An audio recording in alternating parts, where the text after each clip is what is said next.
The interior of the car was clean, cozy, and smelled of lemon from the aromatizer. Light music was coming from the stereo, and behind the wheel sat a pleasant young blonde in a cap. She was waiting for the next customer to come out. Alice worked in a taxi not so long ago, only 3 months, and for this short time she had time to feel all the peculiarities of this difficult job. Finally, a middle-aged man ran up to the car, opened the door, and wanted to get in.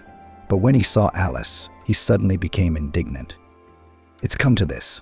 Where is the world going? A woman at the wheel, and, as I see it, yesterday's schoolgirl. If I had known, I would have called another taxi service, but it's too late.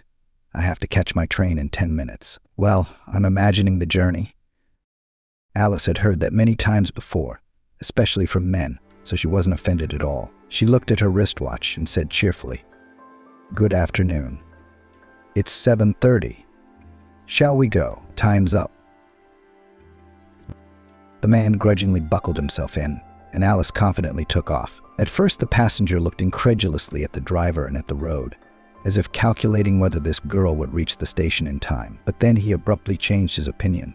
Alice maneuvered so confidently, dashing into the empty rows, quickly rebuilt. Then she took a shortcut through unremarkable yards and managed to drive through a narrow street where there was no traffic jam. She was smiling and humming a simple tune. She was on time, second to second. The man was very happy, kissed her hand, paid the fare, and even gave her a generous tip. And in parting, he said, "I take it back. Can I have your card? You're a driver from God, thank you. I was so afraid of missing the train." Alice only laughed and replied, "All the best. Have a good trip." But the next drunken party upset her a little. The guy was raging, singing in the cabin, and Alice reprimanded him. After all, if this debauchee spills alcohol on the seat, then for a long time the unpleasant smell will stand in the cabin. It would be a shame to see people, but the passenger was very offended, began to mock her, and the girls next to him only laughed. Alice then slyly and sternly said, "One more stupid joke," and I pressed the panic button. "The door locks automatically. My friends from the taxi will be here in a flash, and they're not fragile girls like me. They'll quickly explain how to behave." The boy began to look round. Instantly, he quieted down and didn't bully anymore. When everyone got out and paid, Alice pulled to the side of the road, switched off the engine and exhaled. There wasn't really a button, and neither were her friends. She'd taken a big risk, but it had worked. You see a lot of things on a shift, hear a lot of stories. It's mind-boggling.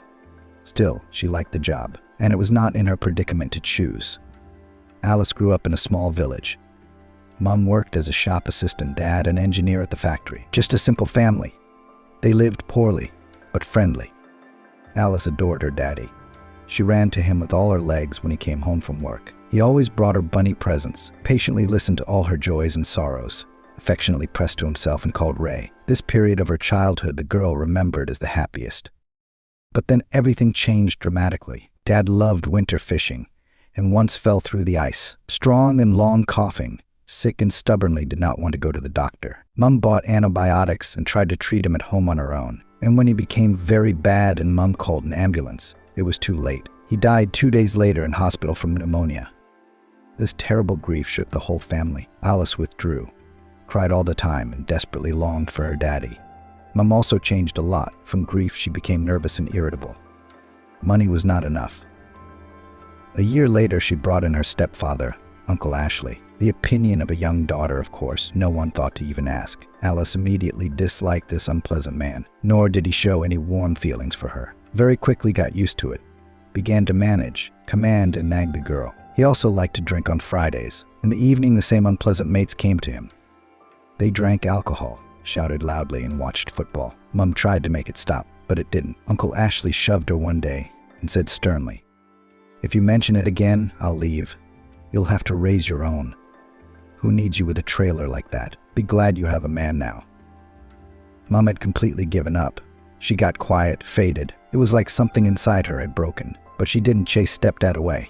She tolerated his drunken antics and rudeness, his neglect of his stepdaughter. Why? She didn't know why. She was just afraid of being alone and not needed. But Alice did not tolerate. She often fought with her stepfather. Sometimes she left the house, spent long hours wandering with her friends on the street, just to avoid seeing the face of that nasty Uncle Ashley. Stepdad had a car, an old Toyota, And somehow he decided to teach his stepdaughter not only how to drive, but also how to work with the car, not out of the goodness of his heart, that she drove him with his drinking buddies where necessary, and he could drink, relax. At first, Alice took it without enthusiasm. She was afraid of her stepfather, but soon she liked driving so much that she got involved in this business with her head. She could spend hours with the boys in her stepfather's garage. Together they rebuilt the car on the screws. And by the age of 17, Alice was racing as well as an experienced driver. And soon she got her license without any problems. She passed her exams brilliantly from the first time. Driving was a kind of an outlet for the girl. At the wheel, she forgot about all the problems and enjoyed herself. Stepfather, it was also only to the advantage. After all, the stepdaughter did not twist all the time under her feet and did not bother his eyes. It did not irritate him so much. When Alice was 18, she began to look after the son of the chairman, Alex. Between young people immediately arose feelings. First love. Alex courted beautifully, gave the bride armfuls of flowers, drove to the city by car at night, passionately kissed her. Stepfather already rubbed his hands. Look, Alice, do not miss such a groom. I have long wanted to be related to the chairman. At least there will be some use of you will be, wretched. The girl herself dreamed of leaving her home, which had become unbearable. She was ready even to please her mother-in-law, just to avoid seeing her stepfather. But then Alex's parents interfered in their relationship with the groom. The chairman, having learnt with whom his only heir is making love, stood on the fringes. Where is it that we Stuarts are related to these beggars? It is a shame and a disgrace. They have no house, no yard, no dowry. His parents immediately hustled and found a suitable match for Alex, the farmer's daughter Linda. The girl was 2 heads taller than Alice and had the figure of a woman. She was dressed fashionably, had a lot of her father's money, and quickly took Alex in her stride. And he, like an obedient calf, did not really resist, accustomed to listen to his father in everything, and did not dare to contradict him. The groom despicably betrayed Alice, disgraced her for the whole village, and married Linda. The girl sobbed day and night. Her mum felt sorry for her. But the stepfather went completely off the rails. Every day he'd mock her on purpose. What? You left her. Left her. Who will need you now, you spoiled brat? You fool. You couldn't even keep a man near you. On the day of Alex's wedding, Alice could not stand it, packed a suitcase, and went to the city, literally to nowhere. She couldn't stay at home anymore. It was so nauseating here. The girl hoped that everything would be different there. A new life would begin. But even here, the naive girl fell for the tricks of another scoundrel. Only she rendered herself a corner, a small room, settled in a kiosk selling fruit, as immediately behind her, as glued, began to follow a new suitor. Stephen conquered Alice with his confidence and charisma. He told her that he was selling car parts, drove a comfortable car, and rented a flat in the center. The man was 10 years older than his bride, honestly admitted that he was in jail, stumbled, but not for murder or something terrible, but for fraud. It wasn't his fault. He was set up by his former employer. Stephen assured Alice that he was done and would never return to the zone again. After all, he has a whole new life now. The groom, so beautifully courted, took Alice to the cinema and restaurants, dressed her like a doll. He spared no expense on her. They planned how they would get married, how they would raise their children together and live happily ever after. The naive girl unconditionally believed her fiancé. Soon she moved in with him and sincerely thought that she was very lucky. She, of course, a little embarrassed that sometimes Stephen in the evening someone called someone, and he went away on business for an hour or two. To her questions, he only waved her off. Never mind, it's business. Go to bed, I'll be there soon. It was Stephen who insisted that Alice quit her job. They say there is nothing heavy boxes to carry and account to the owner for every penny. He really brought a lot of money. The girl was even surprised that he was paid such a solid salary. The couple was preparing for the wedding. Nothing foreshadowed trouble, but on one far from beautiful day, Alice's life collapsed. It was early weekend morning. The couple was sweetly sleeping in the arms when the door of the flat began to ring and knock insistently. Sleepy Alice, yawning, reluctantly got out of bed and went to open the door without even looking through the peephole. When the police officers entered the flat and showed her their ID cards, she was stunned and froze in place with her mouth open. She was asleep. The girl asked, "Hello, wait, who are you here to see? Did something happen? I don't think we violated anything." A tall, gray-haired operative came into the bedroom without asking and started pushing Stephen. The other, younger man replied, "You may not have done anything wrong. Your fiancé, on the other hand, was selling stolen car parts. He's also suspected of stealing several cars. Citizen Davis, wake up. 5 minutes to pack up and get out. You're coming with us, and I think you're going to stay with us for a long time. Stephen was rushed to the window 6 stories up, to the ground quickly, took away the ardor to escape. It would no longer succeed. He began to dress in silence. The silence was broken by Alice. She was crying and trying to find out something. Stephen, is it true? Didn't you say you were done with crime, that you were working in a firm? We're getting married in a month. How can that be? Tell me this is a mistake. I'm begging you. You can't do this to me. The man didn't look up. He was ashamed. He answered honestly. I'm sorry, kitten. That's just the way it is. I wanted you to live like a queen. To live like a queen. The first did my best for you. Alice sobbed, covering her face with her hands. For my sake. Do you hear yourself, Stephen? You blatantly lied to me. If I had known you were bringing home stolen money, I would never have lived with you. I wanted a real family. And you. The man was led away in handcuffs. Alice sobbed in the middle of the room. She was devastated, betrayed again by her fiancé. Everything was repeating itself in a circle. She whispered through her tears, God, why did I have to go through all this? I truly loved Stephen, trusted him. I wanted children from him, and he. Why did he do this to me? Why am I so unlucky? How will I ever live again? While Alice was frantically looking for a job and trying to pull herself together, she began to feel nauseous. All day long, she felt lethargic and broken. At first, she put it down to stress, but when her cycle became irregular, she decided to see a doctor. The gynecologist shocked her. Pregnancy, 7 weeks. The girl was terrified. That's all she needed now. Her first thought was to have an abortion before it was too late, and erase Stephen from her memory forever. She just couldn't imagine raising a child on her own. But the stern elderly nurse gave her a hard look and threw her a sharp look. Don't be daft, girl, you'll regret it later. We have seen crowds of such desperate people here, and then they go to the doorstep. They can't get pregnant or give birth. Go on, think about it. There's still time. And Alice changed her mind. She was lying at home, listening to herself, and suddenly realized that she had almost made an irreparable mistake. After all, she already had a human being inside her. Even if he is still the size of a grain, so what? Soon enough, a little heart will be beating. The baby will push, and then a little boy or a little girl will be born, and she won't be alone anymore. She'll love her child, take care of him. Who cares who the father is? The main thing is that the mom was good. These positive thoughts cheered her up and gave her strength. And she began to look for a job with even greater zeal. The money was disappearing before her eyes. Soon there would be no money to pay the rent. That's when she came across an advert with a vacancy for taxi drivers at the taxi park Vesna. The girl did not hesitate and went for an interview. She had no doubts about her skills, license in hand. And what if she was lucky? The boss laughed at her at first. Sweetheart, you're not mistaken address. You're 2 tops from the pot, like Thumbelina. But what kind of a taxi driver are you? And if you get stuck in the mud or your car breaks down, who's gonna fix it? Didn't your dad give you a license, or did you buy it yourself? No, I don't want any more trouble. I'm sorry. It's not without reason they say that a woman behind the wheel is like a monkey with a grenade. Alice didn't move from her seat, answered directly, looking into his eyes. I know how to fix cars and drive perfectly well. Let me at least try. Give me a test, then you'll judge me. It's not fair. If you're a frail woman, you're not a human being, or she's only obliged to embroider cross-stitch. And if I like the road and driving too, what can I do?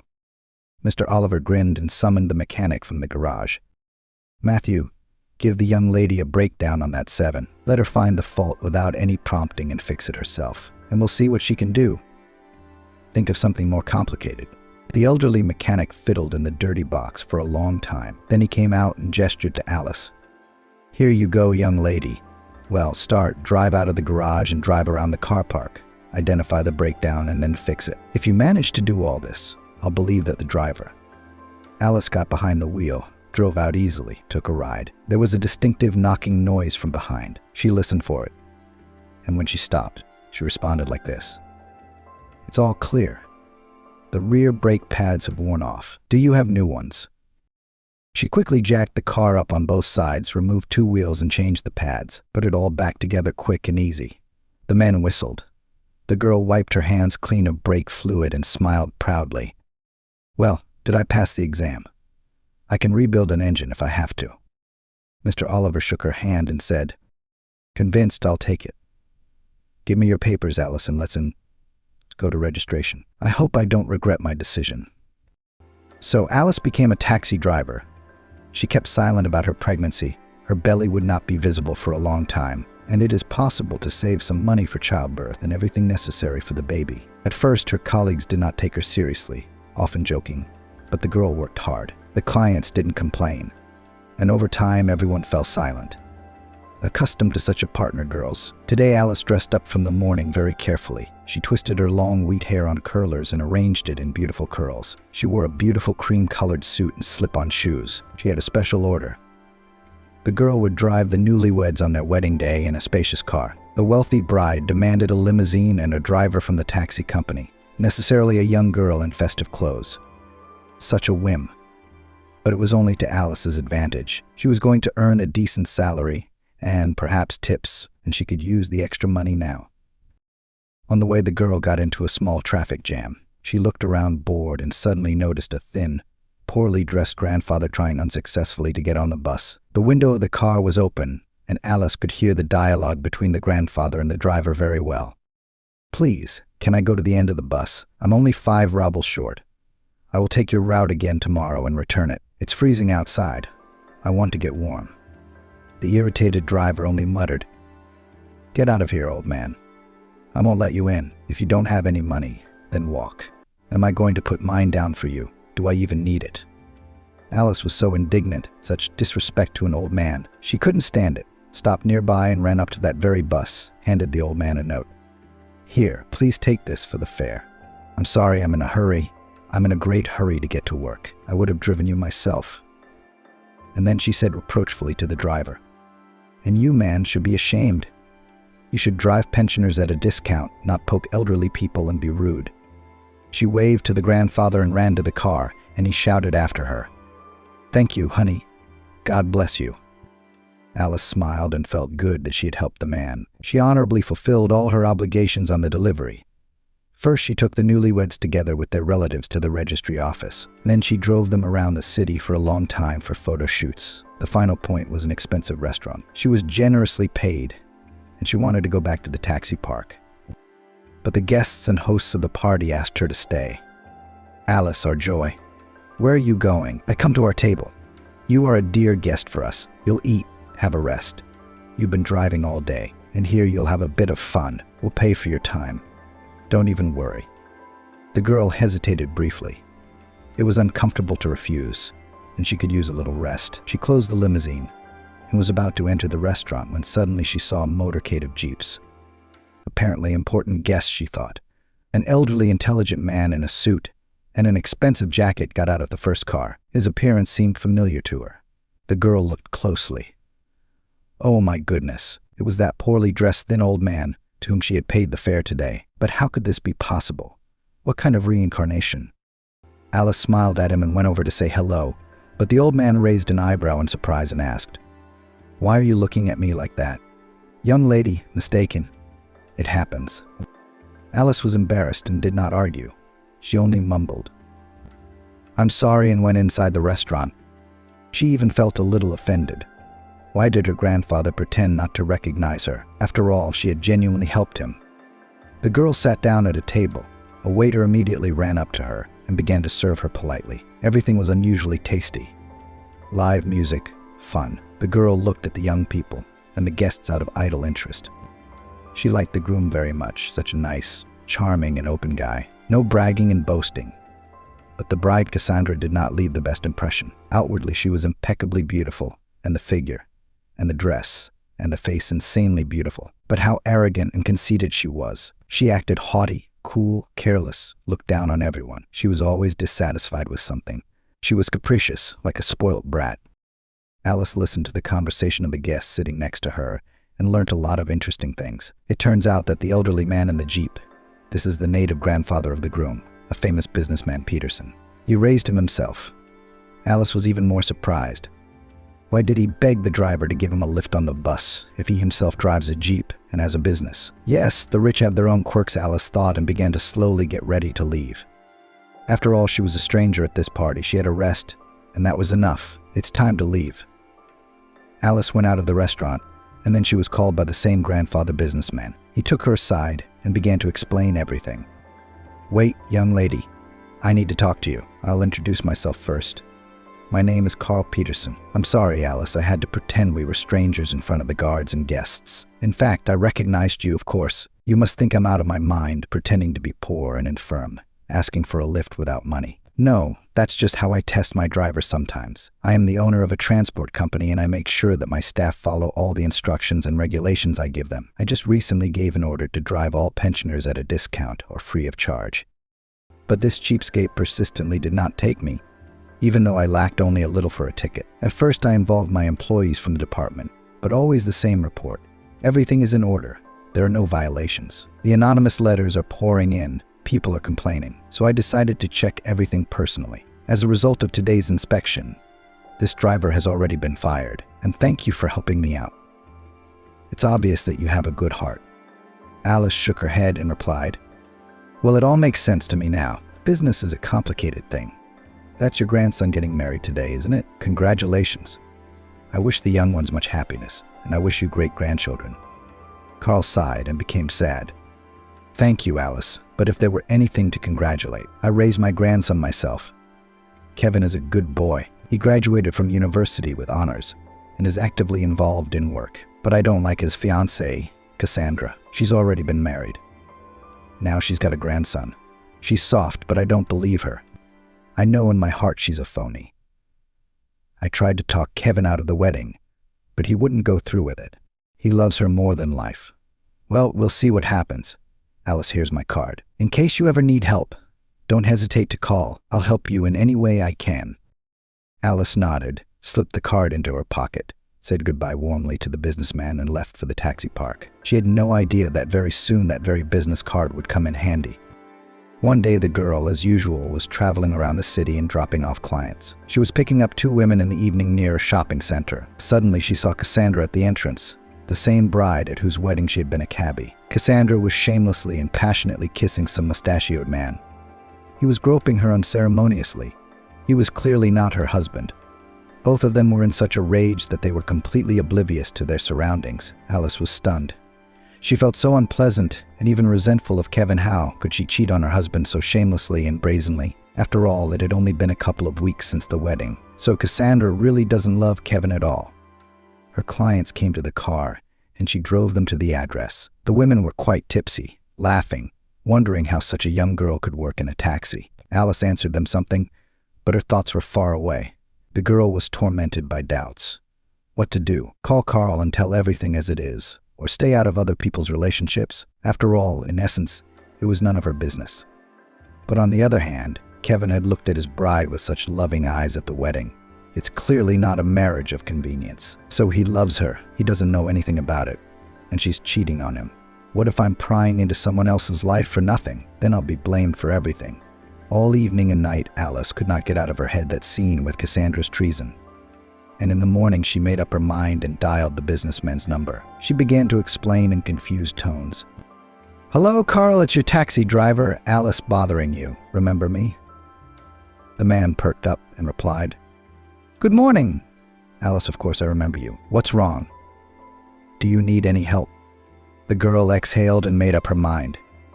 "Rather not for me, but for your grandson. You know, I was dropping off some clients yesterday and I happened to see your daughter-in-law Cassandra. She was making out with some mustachioed bloke, about 10 years older. I know it's none of my business, and it's probably not nice of me to pry into other people's lives, but I thought I'd give you a warning, and then you can do what you want. I'm sorry again for bringing you bad news this morning." Without waiting for a reply, Alice hung up the phone. Her heart was pounding furiously, as if she had done something reprehensible. She sighed heavily and tried to get ready for work, still worrying whether she had done the right thing. Another couple of weeks passed. It all happened after her night shift at the taxi company. She had a legitimate day off. She wanted to stay in bed longer and not be in a hurry to get up in the morning. But at 0900 hours, the doorbell rang. Then there was a quiet knock. The girl didn't want to wake up from her slumber and get out of the warm bed. She could hardly bring herself to get up and went to open the door, putting on a dressing gown. When she saw Carl and Kevin paraded on the doorstep with a bouquet of flowers and a huge cake, she was dumbfounded. "Oh," she exclaimed. "Oh, hello," you go into the kitchen. "Excuse me a moment," and ran off to the bathroom to clean herself up. She was embarrassed to be caught looking so sleepy and disheveled. 10 minutes later, she came out fresh and ruddy. The guests were seated at the table. Alice bustled about, putting the kettle on, slicing sandwiches, opening the cake. "Alice, you'll have to forgive us for coming so early. We didn't even think you poor thing was sleeping off your shift," Carl said. "It's no big deal. But what I didn't expect to see was you. But I'm always happy to have visitors. We'll have tea now." "Is something wrong? How did you find me?" "I didn't leave you an address." Carl admired this shyly hospitable hostess. "Alice, please. It's not a problem to find out the address now. And Kevin and I came to say thank you. You saved our family from disaster, you might say. After you called me, I had everyone on alert. My security guys did a background check on my sister-in-law, and some suspicious facts came up. Remember, I mentioned once that Cassandra had been married before, but she didn't like to talk about it, and for good reason. Her wealthy husband passed away a couple of weeks after the wedding under very strange circumstances from severe poisoning. Not 6 months later, she was back to wooing the next sucker. That would be my Kevin, sadly. We found the same mustachioed man Cassandra was having an affair with. You were right. It turned out to be her accomplice and lover. We nailed this mate hard, and he came clean. It turns out the scheme was simple. This con man was looking for single young guys with money and put Cassandra in their bed. She'd charm the client in no time. Next thing you know, it's a wedding, and then they would eliminate the young spouse, and voila, Cassandra is an unhappy but very rich widow. The scheme worked perfectly. If it hadn't been for your call and the warning, Kevin would have been next. So from my grandson and I, thank you so much, and a little present." Alice shook her head. Gee, what a way to play on a man's feelings, to lie to him, to pretend. Though why am I surprised? I fell into the trap twice myself. Now I'm dealing with it. Kevin joined the conversation. "I don't know how it happened, but I fell in love with Cassandra. It was like she cast a spell on me when Grandpa told me everything. I didn't even believe it at first. Cassandra did go out that night, but she said she was going to stay with a friend who was passing through town. It's been a while. We'll talk about our own things, women's things. I didn't even suspect a thing. I trusted her, and that snake was having an affair behind my back. I feel so bad, so bad. How could I have made such a mistake in a man? What happened to you? Would you care to share? How did you even get into a taxi? It's rare to meet a young girl behind the wheel." Alice, not expecting herself, told them everything.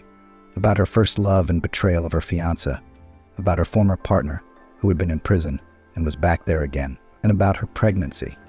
At the end, she added sadly, "As you can see, I am also a bad judge of people, too naive and gullible. So now I will raise the baby alone. But you know, it doesn't scare me anymore. I'm saving money, putting aside enough to pay for the birth and the baby. I'll be fine." Kevin shook his head. He felt genuinely sorry for this good, kind girl. It was going to be hard on her. After the story Alice had told him, his grief didn't seem so great. After all, the girl wasn't sad. Carl got up and said goodbye. "You know what, Alice? My grandson and I take over your patronage. We will communicate, be friends, support each other. Do you mind? You are very pleasant to me as a person. I feel like I'm talking to my daughter. I don't even want to leave. But I realize you need to rest, get some sleep. So Kevin and I will go." Alice smiled. "You know, somehow I feel so easy and comfortable with you too, as if we've known each other for years. I don't mind. Let's be friends. Thank you for the beautiful bouquet and for the cake." "It's my pleasure," Alice said.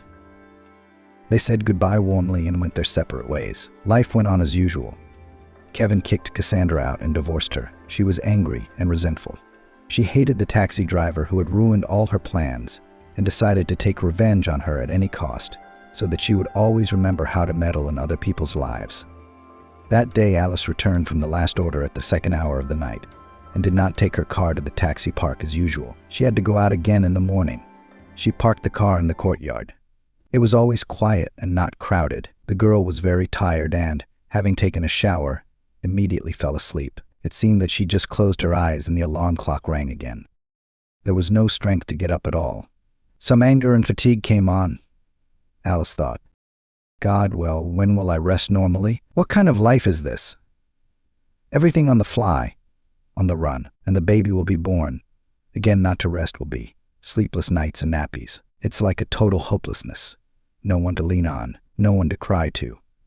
Her stepfather, if he finds out, will start nagging her again that she was a loser, got pregnant, and now she'll have to deal with it herself. And I didn't want to upset my mum. She's already having a hard time with him. The girl got up with all her might. She got herself together, poured coffee into a thermos, and went back to her orders. She had to stop by the taxi company first, report for yesterday's shift, and hand over the proceeds. However, when she started up and just pulled onto the busy motorway, she realized to her horror that the brakes didn't work. Or rather, they didn't work at all. Alice was in a panic. She was rolling downhill by inertia. Cars were coming from behind and in front. There was no way to avoid an accident. And so it happened. It's a good thing the speed was low. The girl only suffered bruises and a concussion, and the other drivers weren't hurt. But she was taken to hospital anyway. She got sick on the way. Her stomach ached and a pool of blood spread under her. The girl started screaming, "Help, I'm pregnant. Save my baby. I beg you, if anything happens to him, I have no reason to live." All this, already fainting from the pain, she handed the nurse from the ambulance crew Carl's card and whispered, "Call me, tell me where I am, he'll help." The victim woke up in her room. Her arm was hooked up to the system. A slow drip was dripping. Strangely, she had no pain at all. Remembering what had happened, the girl began to feel her stomach with her other hand, trying to understand what was wrong with her. A nurse entered the room. The girl immediately started asking, "What's wrong with me and the baby? Did you save it? Am I still pregnant? Why can't I feel anything downstairs?" The medic smiled and hurried to reassure her. "Hush, hush. Calm down, please. And don't fidget. Everything is all right. The crisis has passed. We've averted the threat of miscarriage. And you absolutely cannot stand up for a while. We're monitoring your condition. Even if things get better, we need to change your lifestyle. You've driven yourself to the point of near exhaustion, and it's definitely not advisable to continue working as a taxi driver. All you need is rest and relaxation, sleep, and a healthy diet. That's the only way you'll be able to carry and give birth to a healthy baby. There's a visitor who keeps asking for you, an elderly, respectable man. Shall I let him in? Who is he to you?" Alice swallowed and nodded. "Yes, of course you can let him in. This is my closest person right now. I'm very glad he came to see me." Carl timidly entered the room, took a chair and sat down next to Alice's bed, took her hand. The palm was small, dry and cold as ice. The elderly man began. "Well, hello, Alice, you gave us all quite a scare. I got a call from the ambulance that you'd had an accident and were being taken to hospital. I rushed over. I'm glad you're better and everything's okay. So tell me, how did you get into the accident? What happened?" Alice was suddenly in tears. All her worries were pouring out of her in addition to her will. She spoke through her sobs. "I don't know myself, but I was so frightened. I have never been so scared in my life. I thought it was the end. I was going to lose the baby." And she told him about how the brakes had suddenly gone. She'd just had a full inspection the day before. Everything was working perfectly. How could this have happened? She had no idea. At the end, the woman sadly added, "I have no idea how to go on. The nurse said that working in a taxi is out of the question. I could lose the baby. I need peace. What am I going to live on then?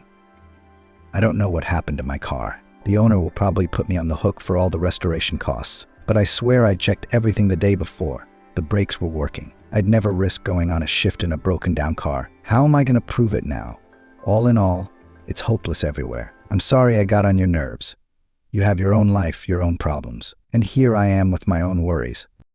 Carl's heart sank. He felt sorry for this poor girl, who had got into such a mess. He shook her palm and said confidently, "So here goes. Firstly, wipe your tears immediately and stop sobbing and winding yourself up. What are you told to do? Rest here, lie down, heal, and don't think about anything but the baby. That's your main mission right now. I'll take care of everything else myself. Let's get your car to forensics. Let them find out how it happened and why the brakes failed. I'll check your yard for cameras. I'm sure there are cameras in your yard. I'll talk to your landlord too. I'll come and tell you when I'm done. I brought you some vitamins and goodies. So you rest, come on. Everything will be all right. Trust me." Alice exhaled and smiled through her tears.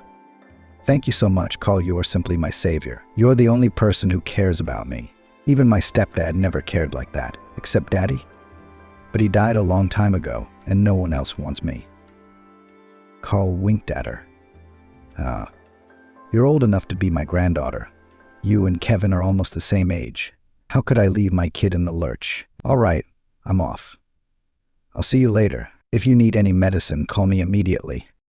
The businessman approached the matter scrupulously and conducted a real investigation. He got an investigator he knew, examined the damaged car, and found out that the brake hose had been cut by someone. That's why the brakes were missing. It became obvious that someone wanted to simply kill Alice, and this is no joke. The girl was in real danger. She was found not guilty in that accident and opened a completely different case, convincing her to write a statement about the attempt on her life. Unfortunately, there were no cameras in the courtyard of her house, so they had to go round all the flats and interview her. That's where the testimony of a neighbor who was a dog owner helped. He was walking his dog at night. He asked to go outside for a walk. The man saw someone fiddling with a car with taxi badges. The neighbor thought that it was Alice herself and did not disturb her, hurrying home. But the girl claimed she was already fast asleep at the time. According to the cameras near the house near the pharmacy managed to track when Alice drove into her yard, and then an hour later some woman in a tracksuit and hoodie slipped in there. Only for a couple of minutes did she take it off, fixing her hair. But it was enough for Kevin and Carl to recognize her as Cassandra. Half an hour later, she ran hurriedly towards the car park. It all fits. She was trying to hurt Alice and disable her car by causing an accident. The woman was arrested, hissing like a snake. I don't regret anything. Just so you know, that fool ruined my plans. Who asked her to meddle in other people's problems, to stick her nosy nose in, and she survived. She's a survivor. Kevin turned pale and clenched his fists. God, what a monster I was going to live my life with. Cassandra, do you have any humanity in you? Where is your conscience? You've brought so much grief to people, and you're unrepentant. But that's all right, you can't get away with it now. You almost killed the mother of an unborn child. That's a serious offense. In prison, you'll learn quickly what's right and wrong. One thing I don't understand. Don't you care about anything in life except your lust for money? Have you ever loved anyone? Why are you like this? Answer me. The woman grinned. What do you understand? You were born already rich. How can you understand what it is to live in poverty? I spent my entire miserable childhood dreaming of getting rich. I dreamed of being rich and rubbing everyone's nose in it. How can you live well on a waitress wage? It's a pittance. I'm a queen and the first deserve a better life. Did I love you? Of course not. I love only myself and no one else.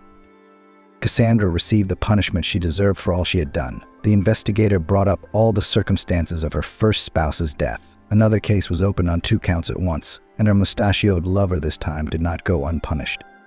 Alice lay for 3 weeks in the ward. Fortunately, her health returned to normal. She was allowed to get up and lead a measured life. Carl and Kevin came to the discharge and took her home to her rented flat. Alice was very grateful to them for such care. It was as if they had become her family. They all sat down to dinner together. Then they drank tea with sweets. The hostess took out her album, which she had brought from home, and began to show the guests the photos. This is my mum. That's my stepfather next to her. I don't like him so much. For some reason he didn't accept me. Thank you for at least not raising his hand. That's one thing I'm grateful to him for. He's the one who taught me how to drive a car and drive it. You see, it came in handy. And this is my favorite Daddy Walter. I've been saving his picture.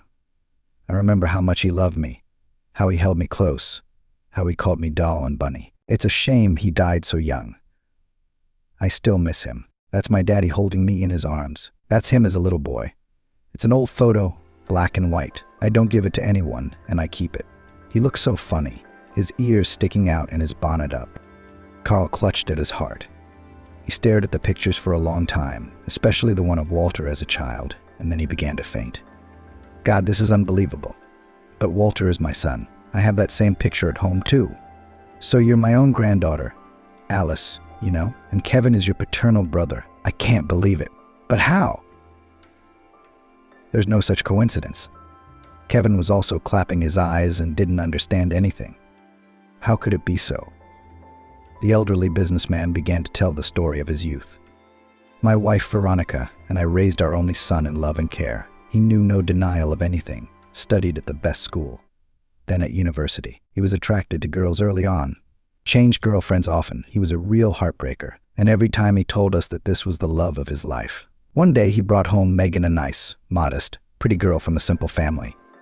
We liked her so much, we all looked after her beautifully. We were getting married. Megan soon became pregnant. Kevin, her favorite grandson, was born. They got married. But one day, Megan called Veronica and me, sobbing, to tell us that Walter had left home for good. Turns out he'd been having an affair with another woman, Vanessa. She was pregnant too. Rumor has it she had a daughter. He even managed to secretly divorce Megan and marry the other one. I had a big fight with my son. I didn't approve or understand his frivolous behavior. How could anyone do such a thing? Ruin a family, abandon your own little son. A beautiful and clever wife. I was indignant. I was ashamed of Walter. But my son kept saying that he only loved Vanessa now, that he had fallen out of love with Megan, that there was nothing he could do about it. So I stripped him of everything and told him not to come back to our house. You could say that I denied my son. I thought that he would be afraid of it, come to his senses and return to the family. But that, alas, never happened. We took Megan and our grandson in, surrounded them with as much attention as we could. But unfortunately, all this stress has undermined her already poor health. And a year later, Megan died unexpectedly. So beautiful and so young. It's so scary. I cried at her funeral, blamed it on Walter. I didn't want to know anything about him. I just cut him out of my life and put all my attention on raising my grandson. We told Kevin that his parents died in another city. We couldn't tell him the truth. I was ashamed of my son. I found out about Walter's death 4 years later, of course. People I knew told me. But the resentment was so strong that I didn't even go to his funeral, and I didn't want to know anything about the fate of his family. I know it was stupid and cruel of me, but I realized it only after many years. And then, suddenly, I found my granddaughter. I can't even believe it. Kevin listened in shock. He was silent for a long time, and then he said, "I'm not mad at you at all, Grandpa. On the contrary, I'm grateful that you've been both my mom and dad all these years. I can imagine how hard it was for you to carry such a burden on your soul, and I don't blame my father. Who knows how he felt when he was going from one woman he loved to another. I feel sorry for Mom, though. Thank you, Grandpa, for my cloudless, happy childhood. You gave me your whole soul, and I felt it. And I'm very happy to have a sibling. It's not for nothing that the three of us are so close. It's obvious. Soulmates have found the path to each other." Alice, too, could not get away from what she had heard. She threw herself around Carl's neck. "Let me hug you, Grandpa. I'm very happy that I finally have some real relatives. But you have to wonder how it is in life. Everything is so intertwined, so twisted. Mom never told me about any of this, of course. She really loved my father very much, and after his death, she never got over him. She faded away, became like a dead person, and she put up with that nasty stepfather, Uncle Ashley, just so she wouldn't be alone. Often she would sneak away from her stepfather to her father's grave and cry there for long periods of time, whispering something to herself. Whatever it was, for me, Daddy was and will always be the best, the most beloved in my heart. I still miss him so much." Since then, Carl and Kevin moved Alice to their mansion and took care of her. Finally, the girl slept well, rested, and stopped stressing herself with thoughts about how to live alone with the baby. Now she knew that she was not alone, that there were close, dear people, grandfather and brother. They would not abandon her, would not betray her. Just on time, without any problems, Alice gave birth to Brian, a real giant. He weighed 4 kilos. Grandpa loved his great-grandson and never let him off his hands. Kevin was also very interested in his nephew. They were also very friendly with Alice. They often had heart-to-heart talks about the most painful things, and both of them felt better. Alice decided to invite her mom to the christening. She rang her. "Hi, Mom, how are you? I've had a son, Brian. The christening is in a week. I'm inviting you to come round. We'll celebrate together. You'll get to meet your grandson. Just don't bring Uncle Ashley. I have a surprise for you." The woman was shocked. "How did you give birth? Why didn't you tell me? You didn't call me. So you're married. You didn't even invite me to the wedding. Daughter, how could it be like this? Am I a complete stranger to you?" Alice only replied, "Come, Mommy, you'll find out everything. I'll send you the address by message. I'll meet you at the railway station. I'm waiting for you." Vanessa was very worried. Her daughter spoke in riddles, but she's a grandmother now. It is so unexpected and exciting. The woman was tormented by conscience because she rarely called her daughter. They had long been estranged from each other, as if they were strangers. Vanessa knew and understood. Alice never forgave her stepfather, could not get along with him, and the woman herself rather just resigned herself to it. She was sure that no one would ever love her the way Walter did. The meeting was emotional. Alice and her mother cried on the doorstep, embracing each other. Now that Alice had experienced the joys of motherhood herself, she wanted to mend her relationship with her mother, so that the grandson knew his grandmother and communicated with her, and the stepfather. God with him, do not need to think about him. Vanessa rushed to the cradle where Brian was asleep. She stared at him, tears streaming down her cheeks. The woman whispered, "Oh, you're my sweet grandson. Oh, you're my pretty little one. What chubby cheeks." Grandma's joy. Kevin and Carl entered the nursery. They said hello. The woman asked, "Nice to meet you. Is this your husband, Alice? And this is his daddy?" The girl shook her head negatively. "No, Mom. This is my paternal sibling, Kevin, and this is my paternal grandfather." The woman turned pale and started gulping for air. Alice brought her some water and a sedative. She began to tell her how she lived with them, how much they had helped her, and about her failed affair.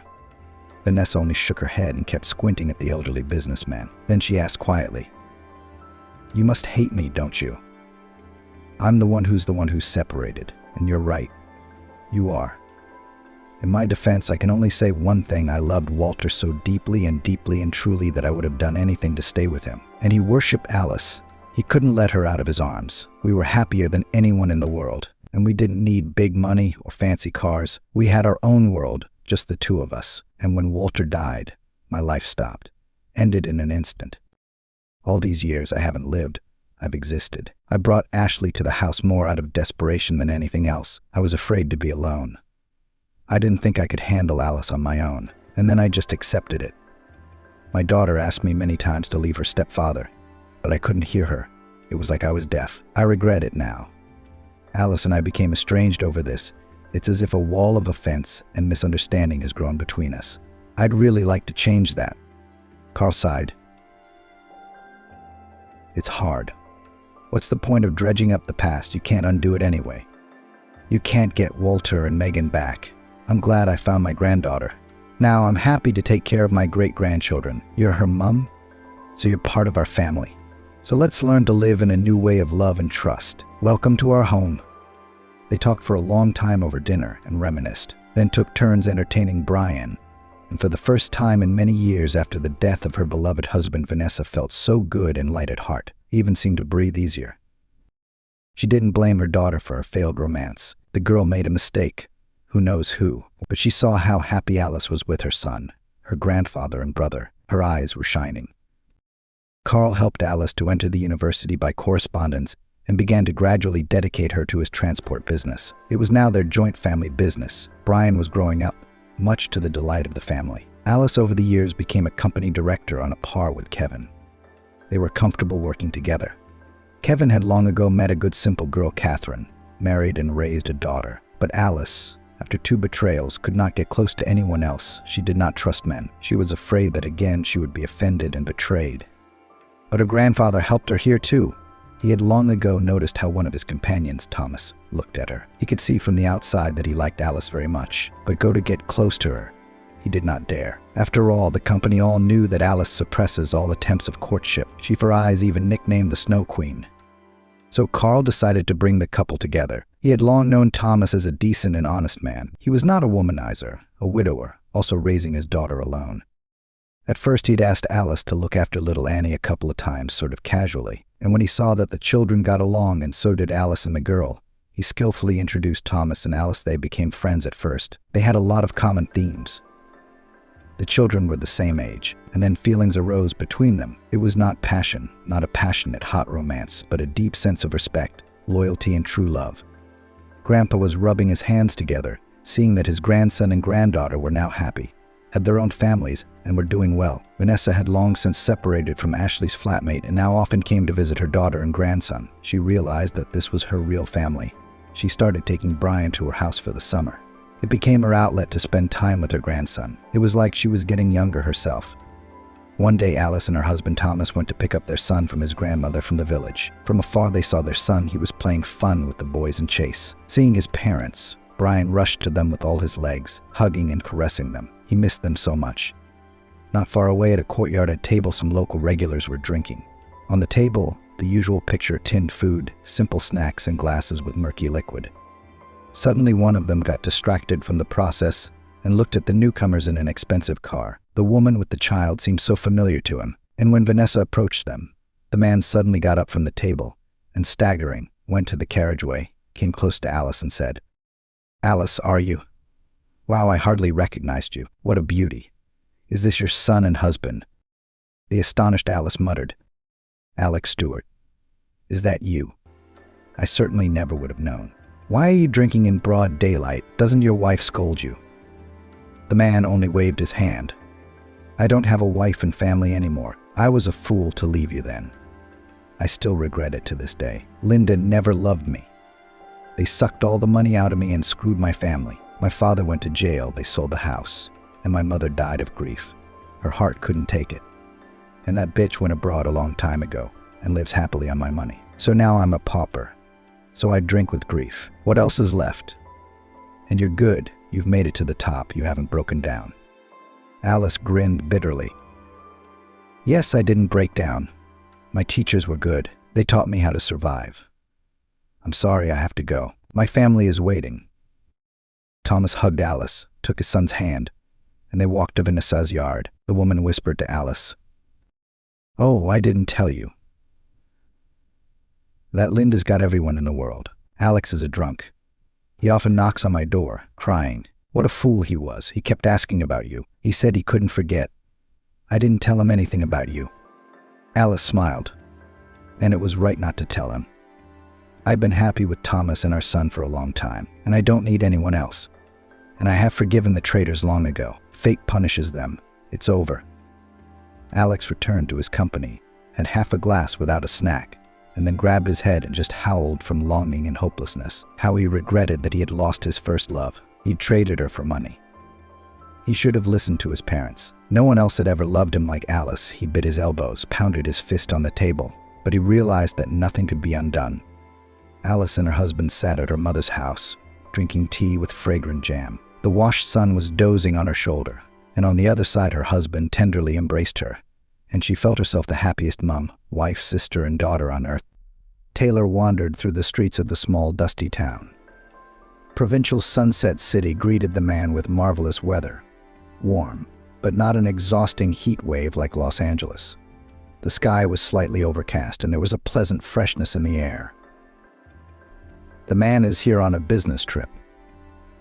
The company, where he worked as a general manager, planned to open branches in such small towns. And this, in Taylor's opinion, was a very successful and profitable project. Taylor had already held a business meeting, agreed on everything with the local administration. In fact, that was the purpose of his trip.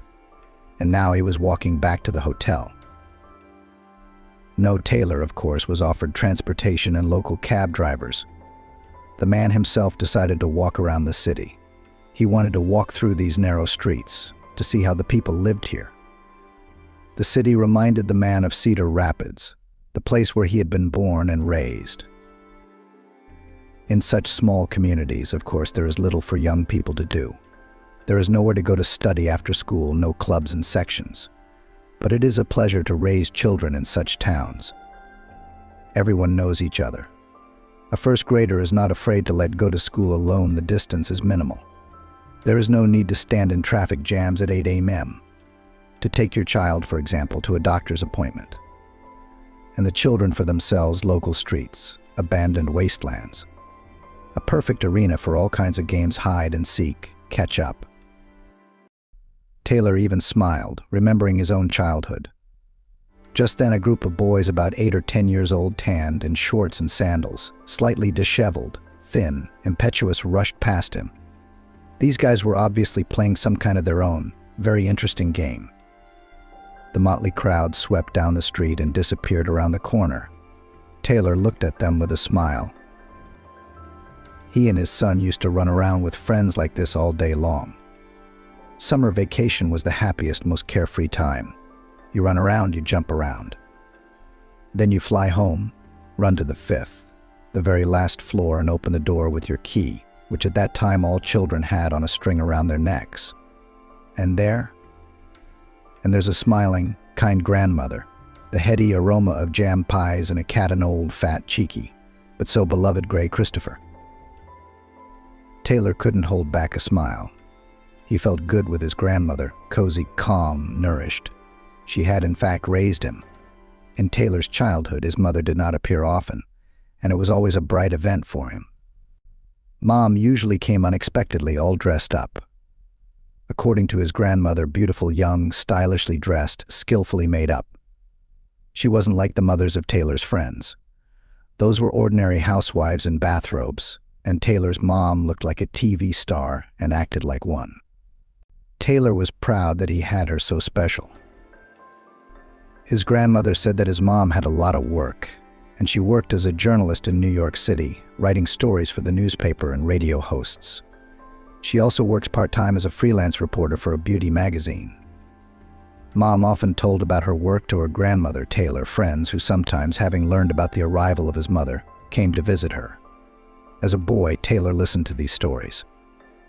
They were interesting, exciting, funny.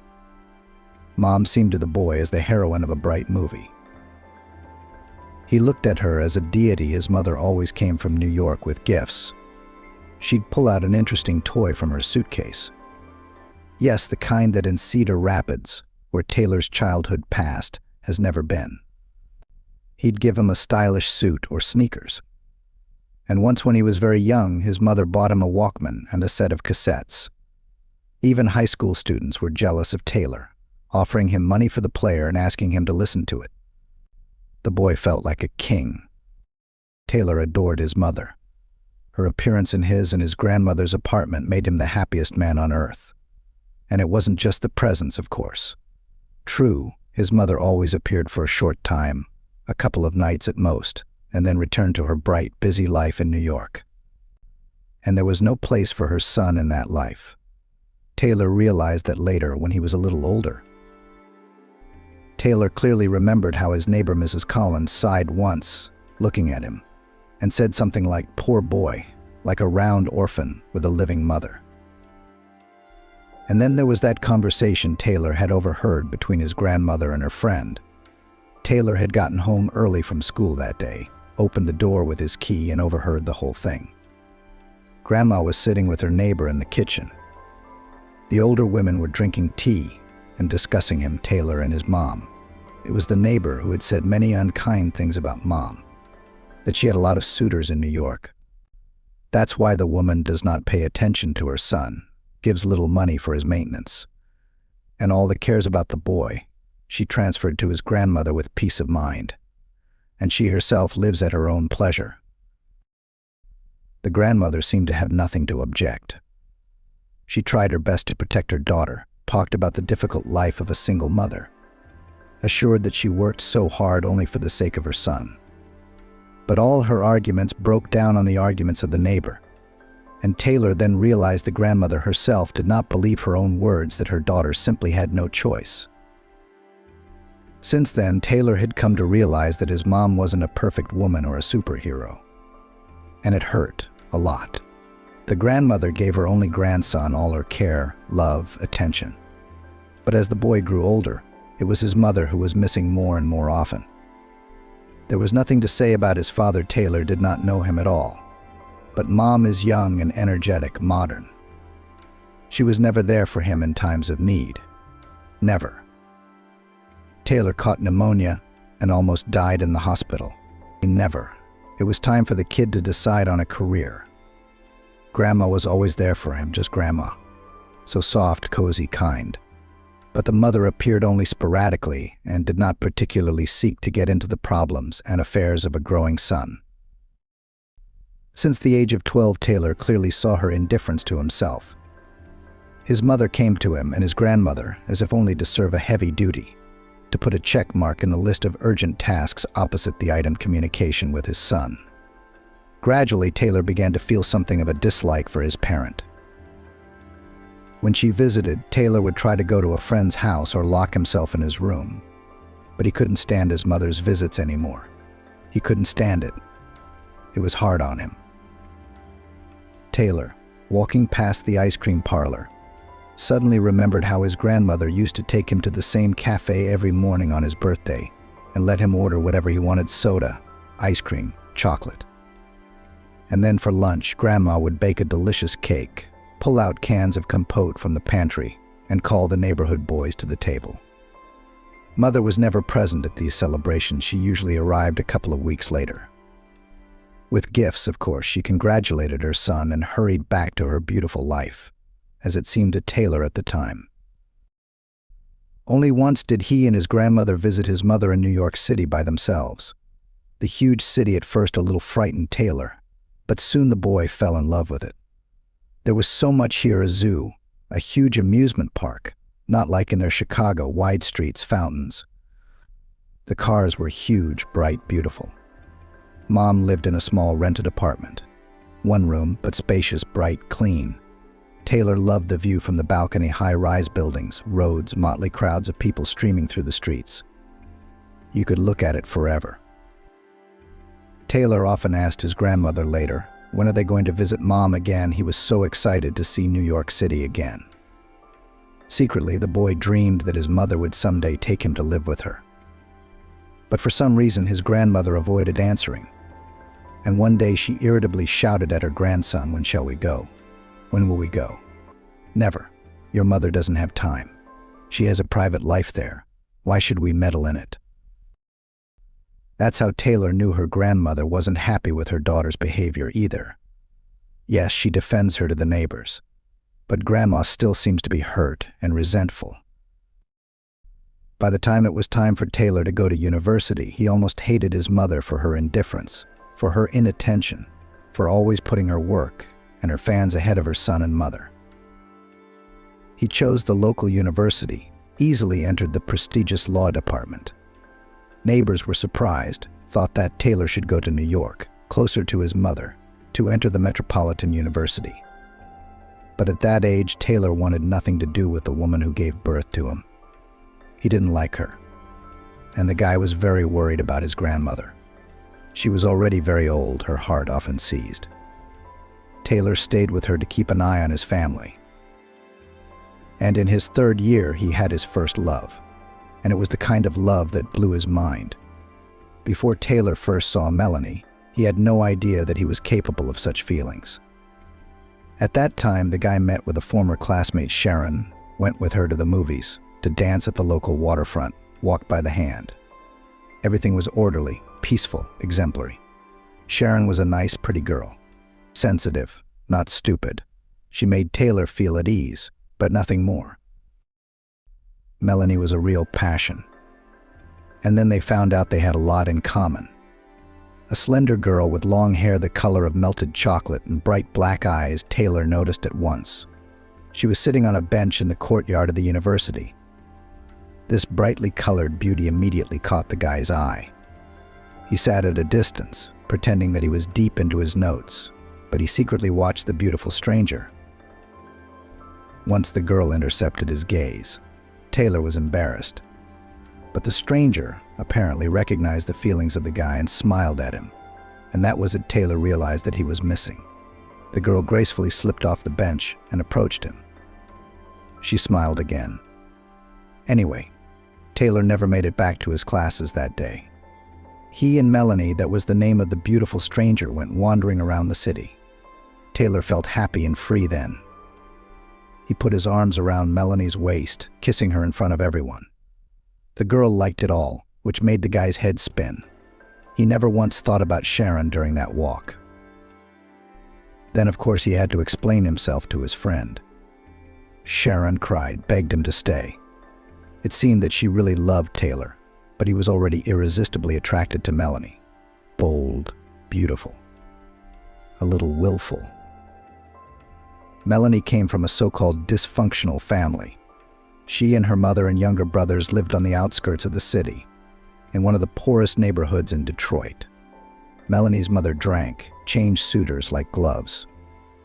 And that's what she saw from a very young age. You know, she didn't care about me or my brothers. And it's always been like that, Melanie shared. She could disappear for 3 or 4 days. She always loved adventure, and we, the abandoned, survived as best we could. I tried very hard to create some semblance of well-being so that my brothers and I wouldn't be taken to the orphanage. I was afraid of that. Maybe for nothing. Maybe we'd be better off at the orphanage. Taylor nodded gravely. He understood Melanie as well as anyone. He'd been an orphan himself, with a living mother. His mom didn't need the kid either. He was just in her way. Of course, Taylor's situation was much better than Melanie's. He lived in a clean, cozy apartment, and his grandmother looked after him. But as far as his father's absence and his mother's total indifference were concerned, it was almost a perfect match. I felt like my brothers and I were just in her way. Melanie shared details of her childhood. Taylor felt the same way. He was in his mother's way, an unfortunate misunderstanding in her life. "Was it hard living with your mother?" he asked Melanie. The girl didn't go to school. She worked part-time as a waitress in a local bar. They wouldn't take her anywhere else without an education. She didn't starve, of course, except that her salary wasn't enough to rent a place of her own. She had to live with her mother and brothers in a ramshackle barracks on the outskirts of town. Melanie's mother was often visited by friends, girlfriends, and most unpleasantly admirers. Noise, smoke, endless fights and quarrels. Melanie seemed to be used to all of this, but Taylor could see perfectly well it was hard for her to live at home. She was unhappy. And how can one be happy in such conditions? Taylor found a way out of the situation, proposed to the girl. Yeah, it's a little early. Like the future newlyweds were only 19, not even 20 years old. Taylor still had a lot of studying to do. But what do we do? Melanie can't be in this environment. Taylor will not be able to rent an apartment for her, and just to live like this, and a girl in his room grandmother is unlikely to allow. She's an old-fashioned person. But if Melanie signs with Taylor, that's a different story. And what a blessing it would be, anyway. Living with the one you love and never having to leave her side, never having to worry about how or where she sleeps. To fall asleep and wake up in each other's arms. To take care of each other, to watch TV in the evenings, to plan something. Taylor reasoned. Melanie was thrilled with the idea. "It would be awesome to be your wife." "I really want to be your wife," she said. Taylor's grandmother, and even more so Taylor's mother, was not informed. The young people applied to the local registry office. A month later, they were married. The newlyweds appeared at the solemn event in jeans and t-shirts. True, Taylor still bought the bride a beautiful bouquet. The woman from the registry office disapprovingly looked at the future spouses, in jeans at the wedding. The dressed-up ladies arched their eyebrows in surprise. In line outside the door stood several traditional couples, bride, groom. They were accompanied by annoyed guests. And Taylor and Melanie showed up alone. "Yeah, in jeans," Taylor nodded importantly. "Who cares what we're wearing? It's about feelings, relationships." "Green," sighed the woman. "Well, play family. You'll figure it out soon enough." Taylor smiled indulgently. What could this registry clerk know about their feelings? They would never split up. They would be together for life and build the perfect family. The kind their parents never had. But the woman at the registry office was prophetic. She must have had a good eye. After all, so many couples had been married by a seasoned employee. Taylor just faced the fact. He came home in the evening with Melanie on his arm and announced that they had signed in the morning and would now live in the apartment. Grandma clutched at her heart. Oh, but tried her best to stay calm. Taylor realized later that he shouldn't have done that. Grandma had a bad heart, after all, and she would have supported him anyway. But as it happened, so it happened. He was young, inexperienced, in love. Grandma immediately assembled the table from where she'd just come. It turned out to be a celebratory dinner. The three of them sat up late talking. Grandma, having learned the details of Melanie's life, felt pity for the poor girl. It was obvious that she liked the young wife of her grandson. For about a year, everything was just perfect. Taylor studied, Melanie worked, and helped her grandmother around the house. Everyone seemed to be happy with the way life was turning out. Melanie had almost stopped drinking. Her mother took the news of her only son's marriage, like everything else going on in his life, with indifference. She was about to get married, too. Finally, one of her suitors was ripe for a serious step. It seemed to be a co-worker of her mother's, a man much younger than her. Not Taylor's age, of course, but only about 10 or 12 years older than Taylor and Melanie. They were planning children in the near future. Both of them decided that first they should stand on their feet, establish themselves in their professions, buy a separate home, and then think about heirs. But fate ordered otherwise. About a year after the wedding, Melanie pleased Taylor with the news. There's going to be a baby. Taylor then took the news as another adventure. He was breathless at the thought that he and Melanie would become young parents. It wasn't scary. His grandmother was always there. She'd help. She'd teach him everything. So why worry? They'll manage. The pregnancy didn't go very easily. Melanie didn't feel well, was often hospitalized, and the mom-to-be's temper deteriorated. She became cranky, demanding. She constantly reproached Taylor in something, said that it was boring with him, that he does not earn enough and does not know how to do anything. And Taylor?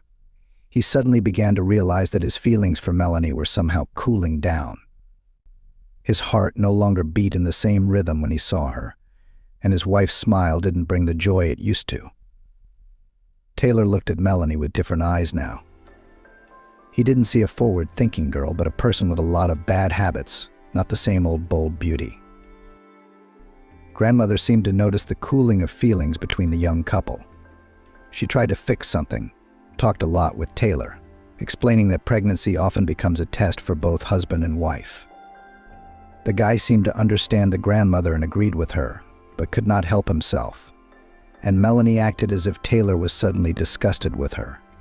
Boring, predictable. "I can't take it anymore," Melanie said often. Taylor either didn't say anything or answered rudely and walked away. He thought having a baby would change everything. But then Naomi was born, a tiny, confused infant. Grandma could spend hours gazing at her great-granddaughter's crib. And Melanie and Taylor genuinely didn't understand what there was to admire. They named the girl Naomi. That was Melanie's decision. Taylor didn't mind. He didn't care. The child at first did not cause him any feelings. And later his daughter began to irritate him. She cried all the time, had to be soothed. The grandmother focused all her attention on the baby. Therefore, Taylor now had to pour his own tea and heat dinner, as well as dilute the formula for his daughter, since Melanie had no milk. This had to be done at all hours of the day and night. If Naomi started crying during the night, Taylor would get up and dilute the formula, while Grandma tried to soothe this crying creature. Melanie flatly refused to run to the baby on cue. And Taylor was very understanding. Melanie was drawn to her daughter. She probably wasn't ready for motherhood, and having a baby hadn't worked a miracle. Nor did their sense of responsibility to their newborn daughter Naomi. Nor had a caring and loving grandmother stopped it. Taylor was now deeply ashamed of his attitude toward his daughter. She had been unlucky with her parents, both of them. Probably if it wasn't for her grandmother, the child welfare authorities might have taken the girl away from her and Melanie in the first place. Grandmother, she and only she gave Naomi in the first months of her life what every infant needs so much: tender lullabies, tender, warm embraces, unconditional love of a mother. She came one day to meet her granddaughter. She brought, as always, a lot of gifts for Taylor, Melanie, and, of course, Naomi. Taylor watched with jealousy as her mother lovingly rocked the little girl in her arms, looking at her with a tender gaze. It was obvious that the newfound grandmother did not want to put the girl in the crib. And Naomi answered her grandmother in the same way, smiled affectionately, looking faithfully into her eyes. Taylor wondered why the mother, who had not cared about her son all her life, suddenly melted when she took her granddaughter in her arms. Maybe she had grown up, realized her mistakes. But it's too late for that. Taylor was sure he'd never forgive his mother. Mom, of course, went to the capital. Nothing could keep her here. Not even a small, undoubtedly favorite granddaughter. There was work and a young husband waiting at home. But now, after Naomi's birth, her mother often called Taylor, asking about her granddaughter and Melanie, asking him to send photos of the girl. She was in touch with Melanie now, too. Mother-in-law and daughter-in-law corresponded a lot. The mother sent Melanie money for gifts for her granddaughter. Taylor knew what she was spending it on. His wife would run to the local bar and get drunk with the men there. She was bored with a child and an unloving husband. Taylor didn't care at all. Let her go out. The guy didn't feel even a hint of jealousy. He didn't have any feelings for Melanie anymore. Grandma thought Melanie worked at the bar. The grandmother did not communicate with her granddaughter Naomi, cooked for the whole family, cleaned, led the usual way of life. And Taylor? He was planning on leaving this town. He didn't have much time left to study. After graduation, he was going to go to New York, but not to his mother. Taylor wanted to start his own separate life. Let his grandmother, Melanie, and Naomi deal with it however they wanted. He'd still have to pay child support for his daughter. He wouldn't say no. It's a shame, of course, but what can you do? You have to pay for the mistakes of your youth. By the way, Taylor blamed his mother for this mistake of his youth. Well, who else?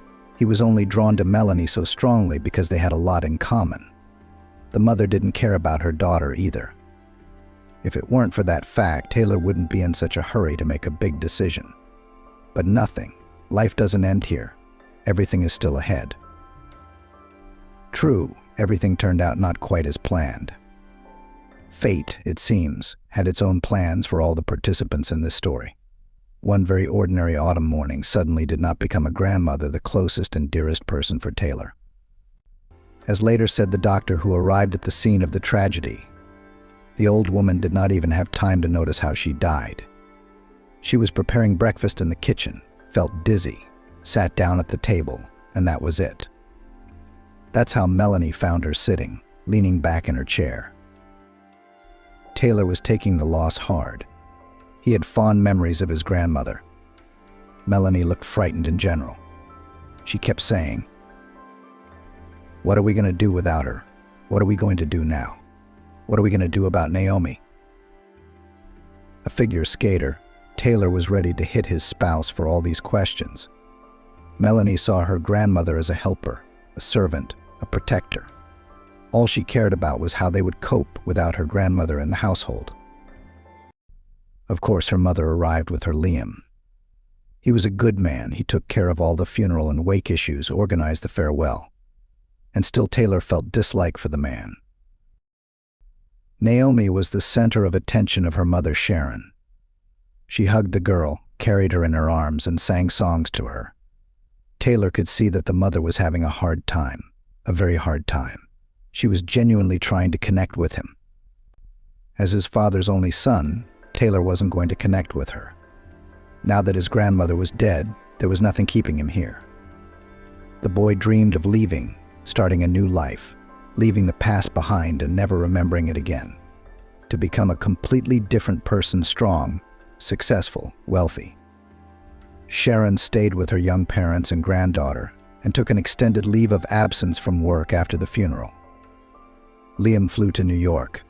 The couple called and texted each other constantly. They couldn't seem to live without each other. Taylor realized that her mother was afraid to entrust her granddaughter to a young, grief-stricken parent.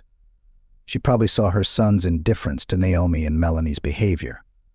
Unlike the grandmother, the mother saw that the young mother likes to drink and go out. Yes, Melanie did not hide in front of her, openly talking with suitors on the phone, disappeared for 24 hours with new acquaintances. Taylor also tried not to appear at home, spent a lot of time at the university and with friends.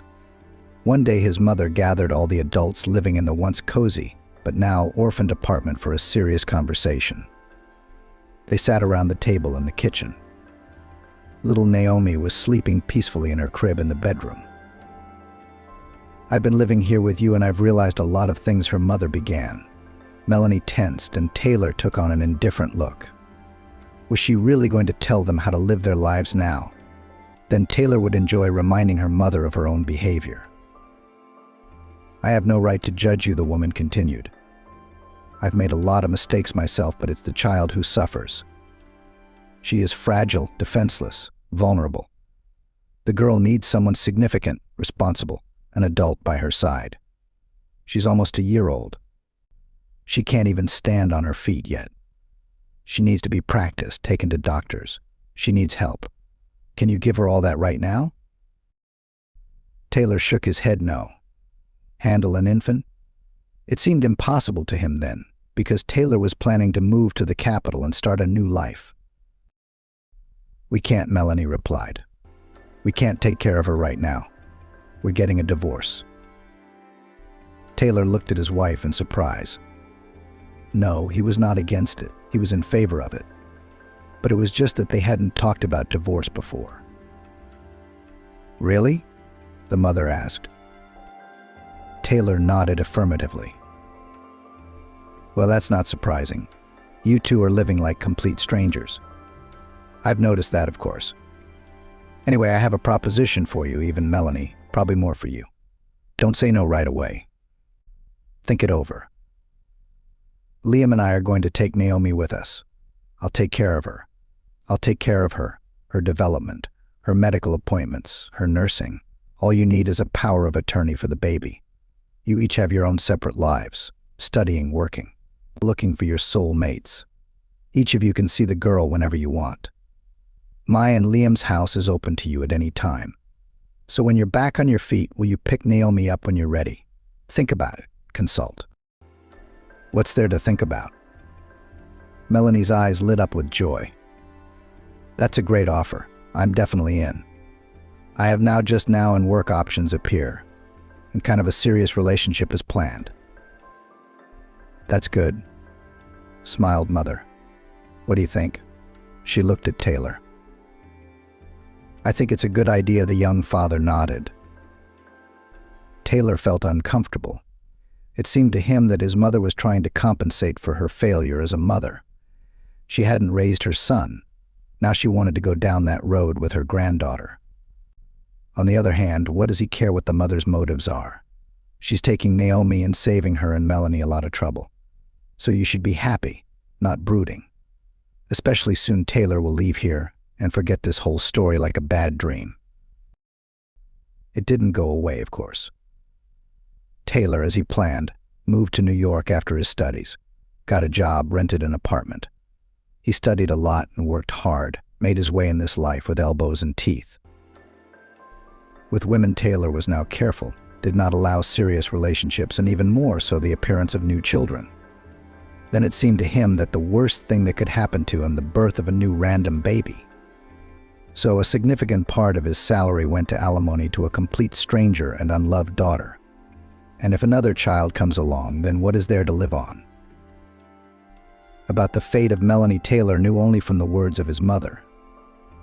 She communicated with her former daughter-in-law, kept in touch with her. Melanie stayed in Chicago, found a job there, remarried, this time to some half-marginalized guy. Well, it's not surprising, given the fate of Melanie's parents. The mother often sent her son pictures of Naomi.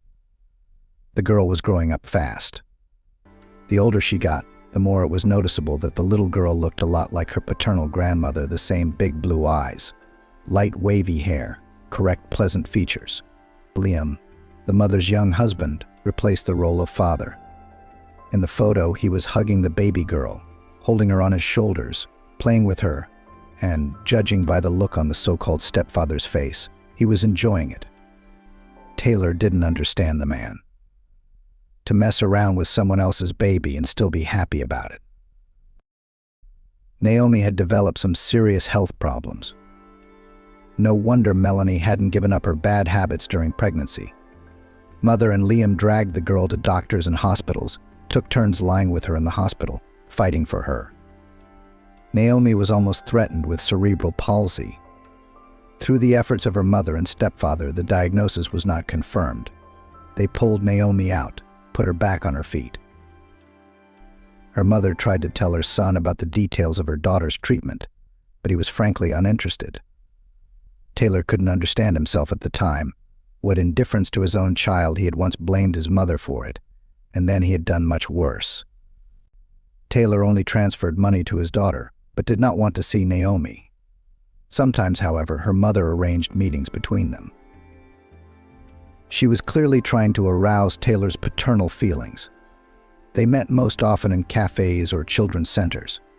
Mom would bring a pretty dressed-up girl.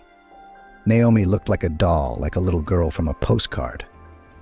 She smiled broadly at her father, trustingly took his hand. He automatically communicated with his daughter, but there was no response in his heart. Melanie didn't see the girl either. The mother sent Naomi's photos to her former daughter-in-law, reported on her treatment, told her about her new skills and her growing up, and constantly called Melanie to visit her. And not just Melanie, but her new husband. She did everything to ensure that the connection between the girl and her parents was not interrupted. But the trouble was, the young parents didn't want the child. Both were quite satisfied that the grandmother took the girl to herself. One day before Naomi's 4th birthday, the mother dragged Taylor out for a meeting. She came alone, without the girl, which surprised her grown son a little. "Something wrong?" he asked.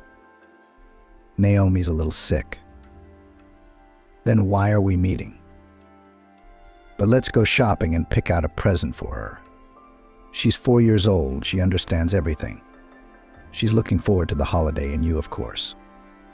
She adores you, you know that. Why don't I just transfer the money like always and you buy what she likes?" "Maybe. You're a father and you should know what she likes too," smiled her mother. "That's why I brought you here. You have to choose and buy the gift yourself. It's important." Taylor shrugged. It was that mother thing again. She was clearly feeling guilty in front of him for her cold childhood. It was very noticeable, and she tried to get closer somehow. She thought it could still be fixed. But still, Taylor went baby shopping with his mom. What was there to do? It was a tedious trek. Her mother smilingly wandered past the shelves of toys and explained to her bored son the difference between dolls and teddy bears. It turns out that Naomi likes certain toys, and to others is completely indifferent. "The little girl loves unicorns," the mother gushed, "and cartoons about them. We watch and read books about them too. And we have a whole carload of stuffed unicorns." Taylor nodded silently, wishing this shopping spree would end. They'd bought Naomi another unicorn for her father to give her on her birthday. "Is that it now?" Taylor asked hopefully. Almost his mother smiled. "Let's go to the jewelry store." Naomi was getting to the jewelry part. Taylor didn't particularly agree with his mother on that point, but he didn't object. In the jewelry department, he immediately noticed the set cute tiny gold earrings in the form of a unicorn and the same pendant on a thin chain. The man, usually indifferent to such things, involuntarily admired the jewelry. His mother caught his gaze. Her eyes lit up with delight. "It's just right. Naomi will love it," she said. "I'm buying this set," Taylor said, "and I'm calling a cab. I gotta run." Yes, of course." Naomi was indeed delighted with the jewelry her father had given her. The little girl in the pretty pink dress threw herself around his neck, as always. Taylor had always been surprised by this. He and Naomi saw each other once every 3 or 4 months at best. But she greeted him every time with such joy, as if the closest person to her didn't exist. Taylor helped her put on her earrings, her necklace and pendant, and gave her a few compliments that made Naomi smile. A surprisingly adorable baby. But being her father was something Taylor didn't know how to do, and probably didn't want to do. Taylor's career was on the upswing. Everything was just as he had once dreamed it would be. He was appreciated, noticed, and promoted at work. Now Taylor had his own apartment in Los Angeles, an expensive, beautiful car, a solid bank account. One day, the management sent a promising employee on a long business trip abroad. It was a big step up, not even a step, a leap, a jump. Of course, there was hard work to be done, difficult times. But Taylor has never been intimidated by such difficulties. The man left the country with his mother, and now he hardly communicated with her. Once in a while, she sent him a photo of her daughter, and then somehow she stopped talking, disappeared somewhere. Taylor hadn't even noticed it at first. And then, when he realized it, he got a little worried, wondering if something was wrong. It was probably the first time he'd ever dialed his mother himself. There was a completely unfamiliar voice on the phone. It sounded like his mother had been crying recently. "What's going on in there?" Taylor got right to the point. His heart was clutching at him with a bad feeling. "Trouble," the voice replied. "Melanie took Naomi. She had a new life, a new job, a new man. They've gone to some village. This man drinks. So does Melanie."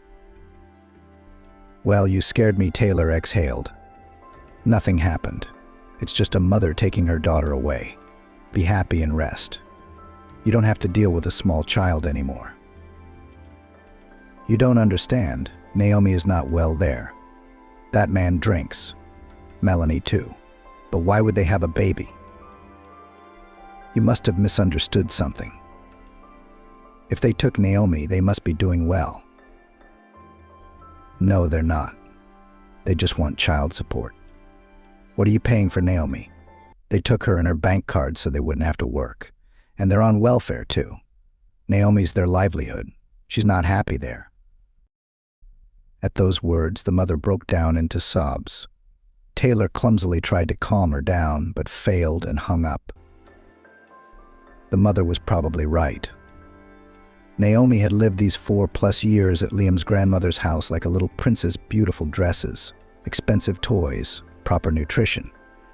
And then Melanie takes her to a completely different world, some village, a strange man who drinks. But what can you do? Melanie is Naomi's closest relative, her mother. Any court in this country will rule in her favor, so you have to accept the situation. It can't be helped. Taylor, becoming older, wiser, repented for such a decision. How could he? How could he be so indifferent to the fate of his own daughter? He knew that nothing good was waiting for Melanie. The trip lasted several years. Taylor had little contact with her mother, and in general, to be honest, almost did not remember neither about her, nor about her daughter. He didn't have time for that. All his thoughts were occupied with work. Her mother wrote sometimes, telling him that she was talking to Melanie, seeing pictures of Emma. They make the girl look neglected and unhappy. Melanie doesn't let her grandmother see her granddaughter, but she doesn't stop communicating, extorting money from the woman for her daughter until she was almost 5. They ask for a substantial sum for Emma's treatment or for groceries for her. Taylor had no doubt Melanie is simply using his mother, playing on her feelings. But what could be done? They were all adults, so let them figure it out for themselves. Taylor does what he's supposed to do. He pays child support, and he doesn't care about the rest. The mother tried to terminate Melanie's parental rights. Details of this story Taylor knew partly from the mother herself, partly from acquaintances. She hadn't succeeded. Melanie only got angry, afraid that her only source of income would be taken away from her, and fled in an unknown direction. Contact with her and Emma was cut off. When Taylor returned to America a few years later, his mother begged him to find Emma. She was very worried about the fate of the girl, still attached to the little girl for these 5 years, while she raised her, treated and put her on her feet. "Liam and I tried to look for them, but we're officially nothing to them. They won't listen to us, and we haven't found any trace of them," the mother said. "You're the father. We have to respond to your signal." "Don't worry, they're fine. Don't worry. If anything, they'd let me know," Taylor replied. "And anyway, they don't want to talk to us. You don't have to, if you want to. I'll be married soon, and I'll bring you other grandchildren. I'll have someone to babysit." Mother shook her head sadly. All her thoughts were on Emma, and Taylor was really going to get married. Only now he was sure of his choice. Riley was the woman of his dreams. Smart, beautiful, sensitive, understanding, kind. They met during Taylor's business trip abroad. Riley was vacationing in the same hotel where the man lived. They bumped into each other at the front desk, got to talking, and things started to heat up. Now Taylor couldn't imagine life without her. His heart melted next to Riley. She showed him that not all women, such as Melanie, greedy, mercantile, irresponsible. Riley gave Taylor so much love and warmth that she was finally able to warm him. With her, the man saw the world through completely different eyes, and it was wonderful. Of course, Taylor had immediately admitted to Riley that he was married. They were as honest with each other as possible, and he told her about his daughter. "It's good that you have a daughter. I'll never be able to have kids," Riley admitted. "Well, I told you that. If you don't want to be with me after that, I'll..." "You what?" Taylor exclaimed. "With or without kids. I want to be with you. I want to be with you. You're totally my man. Don't even think about it." So Taylor's words were pure truth. He wanted to be with Riley, to hear her voice, to see her deep eyes. And anyway, back then, he still believed that if you had money, you could cure anything. Riley's infertility would be taken care of. And even if they didn't, he didn't care. Just as long as she was there for him, this wonderful, dear and beloved woman. "Thank you," Riley lowered her eyelashes. "Your daughter? She can come over any time. I'd be happy to have her. I hope we can be friends." See, here's the thing. Taylor had to tell his sweetheart the details of his not-so-pretty story. But he was honest with her, as honest as ever. Time passed. Taylor and Riley lived in a large country house. The man had achieved a lot, became the second person in the company after the owner and director. The family obviously did not need money. The mother was sincerely happy for her son and proud of him. She repeatedly asked Taylor to apologize for the fact that she actually abandoned him as a child, did not engage in the upbringing of the only child. Taylor had long forgiven his mother. He did not hold a grudge against her, but he still did not feel such affection as for his grandmother. The man felt sorry for his mother. She felt guilty before him, before her granddaughter, before the whole world. She was tormented. She was especially worried about Naomi's fate, for there had been no word of her since Melanie, frightened, had taken her daughter and fled in a unknown direction. The older Taylor got, the more he thought about his daughter, how she was doing, where she was, and whether she had food, clothes, a clean bed. Thinking of his daughter now, the man sighed heavily. "These vistas, so similar to my native Oregon, have awakened in me a host of memories, both pleasant and painful. Naomi must be 23 years old by now. A very mature young woman. Did she go to school? Does she have a job? Why didn't Melanie ever try to contact me, even to ask me for money for her daughter? She must have known I was rich now." Naomi was alive, at least until she was 18, obviously because Taylor's card was charged monthly for child support. But it's been 5 years since his daughter came of age. Now her father's not involved in her life at all. He could have been, and he would have wanted to be. He has the means now, but the children no longer exist and will no longer exist. Once the supposed appearance of a child was a nightmare for Taylor, now a pipe dream and unattainable. What a wonderful mother Riley would have been, he said sadly. But she wasn't. Taylor had everything now: money, career, respect. He wished he could share it with his daughter. But where would he find her now? And would she forgive a father like that? He, Taylor, when he was Naomi's age, hated his own mother. And she did less wrong to him than he did to his daughter. At least her mother was in her son's life sometimes, giving him gifts. And Taylor was never there for Naomi. Monthly alimony didn't count. Taylor was eager to see what Naomi had become. He was sure she probably needed help, and her father could provide it. The man thought about hiring a private investigator. Have him find Naomi. The only thing stopping him from taking that step was fear. For one thing, the man was afraid of hearing disappointing news. Something he didn't even want to think about. Taylor chased the bad thoughts away, but there was a heavy feeling in his heart. Though perhaps he was making his own head spin. Secondly, Taylor was afraid of Naomi's reaction. His father hadn't been around all his life. And suddenly there was a benefactor who got such a role in his old age. I bet his daughter despises him, maybe even hates him, looks down on him. I passed a small local church, white walls, gilded domes, a beautiful and obviously old building. The man stopped, admiring the structure, and then his gaze fell on a tiny figure on the steps leading to the doors of the temple.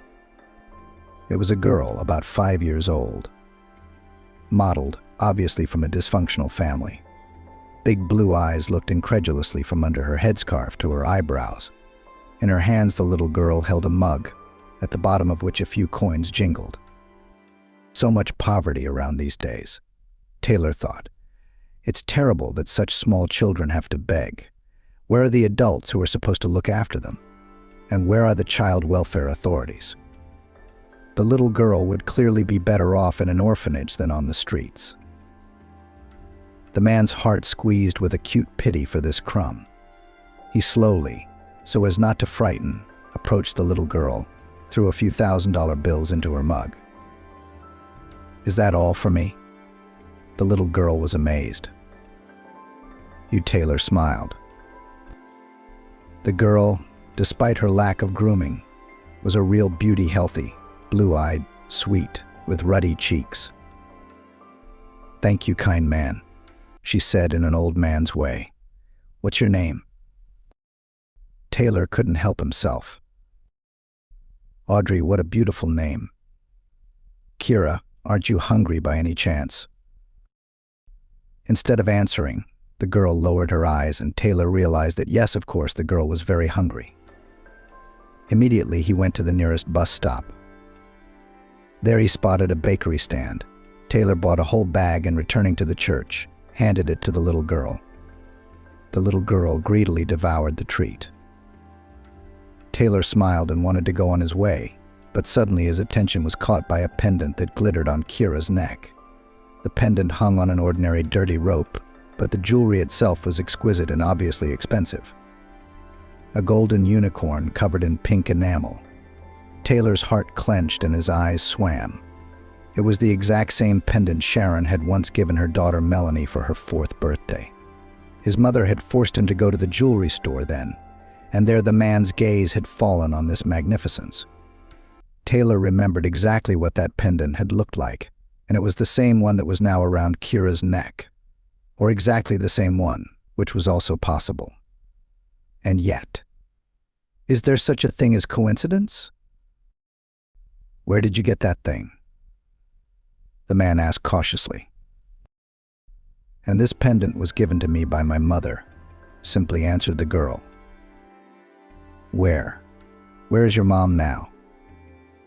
Kira looked at Taylor and shrugged. "I don't know, Grandma doesn't say. I ask all the time, though. My mom's been gone a long time. I don't remember her much anymore." "So you live with your grandmother?" "Yes, with my grandmother. Uncle Leo, too. He's bad, he drinks a lot. Uncle Ashton was better. He used to cut out paper dolls for me. You know how beautiful they were, but I lost them already. It's a shame. Uncle Ashton doesn't come anymore. His grandmother kicked him out." Taylor looked into the girl's face and saw her as his mother and daughter. This little girl, she couldn't be Naomi, of course, but she resembled her like 2 drops of water. The daughter had been just as cute and adorable as she was when she was a baby. "All right, goodbye." Taylor smiled at the child. "I'll see you around. I hope to see you if you pass through here. I work here every day." The word work, which sounded so familiarly businesslike from the child's lips, cut Taylor's hearing. He didn't stray far from the girl. Taylor knew he wouldn't be able to live peacefully unless he knew the fate of this little girl on the pendant. Now the man was sure it was exactly the jewelry that he had once presented to his daughter. And Audrey's resemblance to Naomi was no accident. Really, it couldn't be accidental.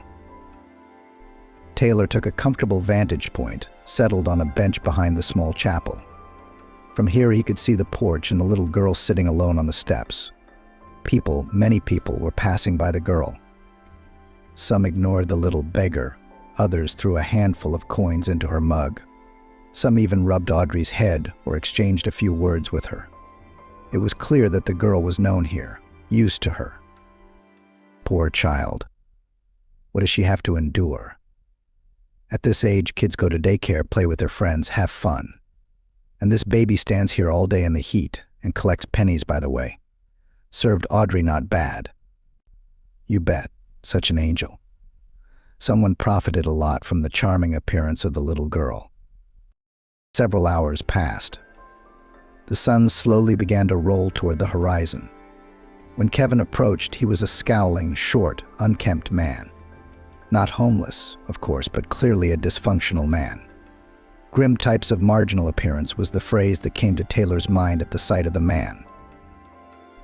Audrey rushed toward the man, smiled broadly, and gave him a quick assurance. The man listened half-heartedly at first, then suddenly became animated. Audrey pulled a wad of bills out of her pocket, the very money Taylor had given her. The man counted them, shook his head in surprise, and put the money back in his pocket. Then he took Audrey's hand. She trustingly held out her little hand to him, and he led her toward the gate, out of the churchyard. Taylor rushed after them. "Wait," he called out to the man. The man stopped and looked at Taylor questioningly. The man holding the little girl's hand tensed up. "Don't be afraid of me," Taylor asked. "I have something to do with you." The man took a couple steps away, but didn't leave. He looked questioningly at the man who had spoken. "I'm not the police," Taylor said at once. He realized that this man might be afraid of men in uniform, and with good reason most likely. But he couldn't let the man be afraid of him now and run away. "I'd like to offer you money for information." "Are you the one who gave the little one $5 today?" the man asked. "Yes. Why do you want it?" "I'm not sure." But Taylor decided to be frank. "You see, my daughter's missing." "How long ago?" "It's a long story. The baby, she looks just like her. Eyes, hair, lips, every feature. And then there's the pendant. She's wearing a pendant around her neck that I gave my daughter once. I just need to ask you something. You can tell me about the girl's life, and you'll get paid for it. Even if it's a mistake and Audrey has nothing to do with my missing daughter." "You're a strange one, aren't you?" The man shrugged. Audrey had been holding onto his arm the whole time. She looked at Taylor and her escort with curious eyes, as if trying to understand something. "But ask if you must. Just the money up front, in installments," the man warned. Taylor handed him a $1,000 bill and asked the first question. "Say, what's this girl's mom's name?" "I don't know. She lives with her grandmother." "What's the grandmother's name?" "Melanie?" "Melanie. That was my ex-wife's name." Another coincidence, Taylor thought. He handed the man another bill, which he immediately slipped into the back pocket of his jeans. "Well, what's the address? Can you tell me their address? I'd like to see her grandmother, talk to her. I'm pretty sure Audrey is my missing daughter's child. There's no such thing as coincidence, no such thing as chance." "What's an address to say?" The frowning man shrugged his shoulders. "I'm taking the little one home right now. I can show you. But I don't think I'll be able to talk to Melanie. It's late at night. She's probably out of her mind. It's her son Kevin's birthday today, too. He's been running around with a bottle since this morning. I'm sure Melanie had company over at Melanie's. Maybe she still is." The man grinned unpleasantly, as if he'd said something witty. Taylor nodded. The three of them walked a couple blocks and ended up in a cramped old courtyard. There was trash everywhere, swings falling apart, weeds poking up through the asphalt. The houses here were old, wooden, two-story houses. There was a smell of rot in the air. So this was where Audrey's childhood had taken place. The man stepped confidently into one of the entrances, slamming the door loudly. Taylor hurried after him. Audrey finally wrenched her arm from her escort's grasp and rushed up the stairs. On the second-floor landing, she pushed the door open. It opened at once. The little girl slipped inside. The man followed her. Without waiting for an invitation, Taylor came in. The apartment was dirty, dusty, dark, old furniture shabby, wallpaper, plaster falling off. From all corners there was a stench of mustiness and the smell of booze and smoke. "Granny, we're here." Audrey's sonorous voice filled the apartment. "Not your grandmother," came the man's mocking voice. He was already in the far room. Taylor went to that sound. In the center of the hall, the body of a thin, swollen woman with a yellowed face lay directly on the floor. She was singing loudly, spreading the smell of booze. There were empty bottles and ashtrays under the table, and cigarette butts on the windowsill. The man unceremoniously shook the woman by the shoulders. She mumbled something unintelligible. Audrey ran into the room. Seeing her grandmother in such a state, she was neither surprised nor upset. Most likely the little girl contemplated such scenes every day. And it was horrible.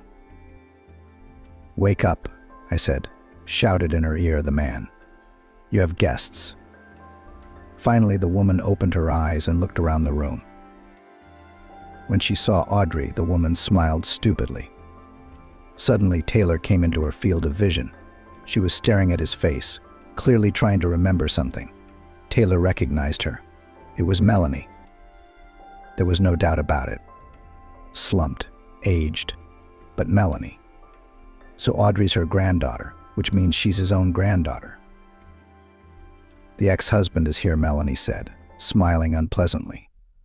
"It's been so long since you've been gone, and now here you are." "But you're on your own. I don't have time for this."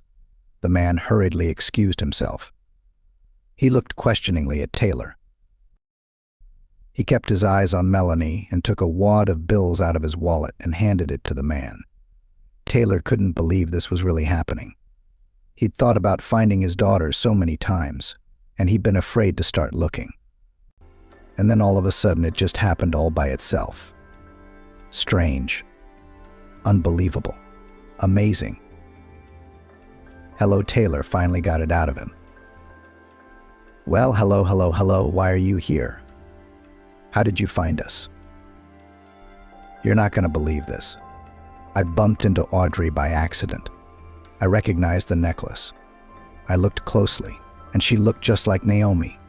I was going to look for her. I was going to hire detectives for my daughter." "Why did you disappear? Why didn't you come looking for me?" "Because of your crazy mom." Melanie looked at Taylor angrily. "She wanted to take Naomi away from me. She was going to take away my rights to the baby. So we ran away for good. I'd be better off with Naomi." "And me. You didn't think of me." A furious Melanie screamed. "What would I do without my only child? And what would I do without child support? I couldn't get a job anywhere." Taylor thought that it seemed that child support was the only reason Melanie was holding on to Naomi so tightly. The ex-wife hadn't even noticed when she'd revealed her true motives for the child support payments. Melanie was living on her own and supporting her roommate. "Where's Naomi?" Taylor asked.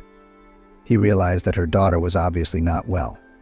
Otherwise, Audrey wouldn't be living with her alcoholic grandmother and begging at the church. "You don't know anything," Melanie shook her head. "No, our Naomi is gone, that's all. She died 2 years ago, along with Kevin. He was just a baby." Taylor shook, his eyes darkening. The terrible truth pressed down on him like a heavy slab. Deep down, the man felt that his daughter was in trouble, sensed it with some sixth sense, but tried to keep the dark thoughts away from him. And now it turned out to be true. Naomi's gone. Nothing could be fixed or changed now.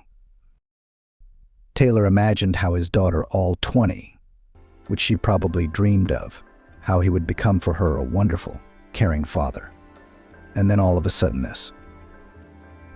"You what? Do not get so upset," Melanie said in a conciliatory tone.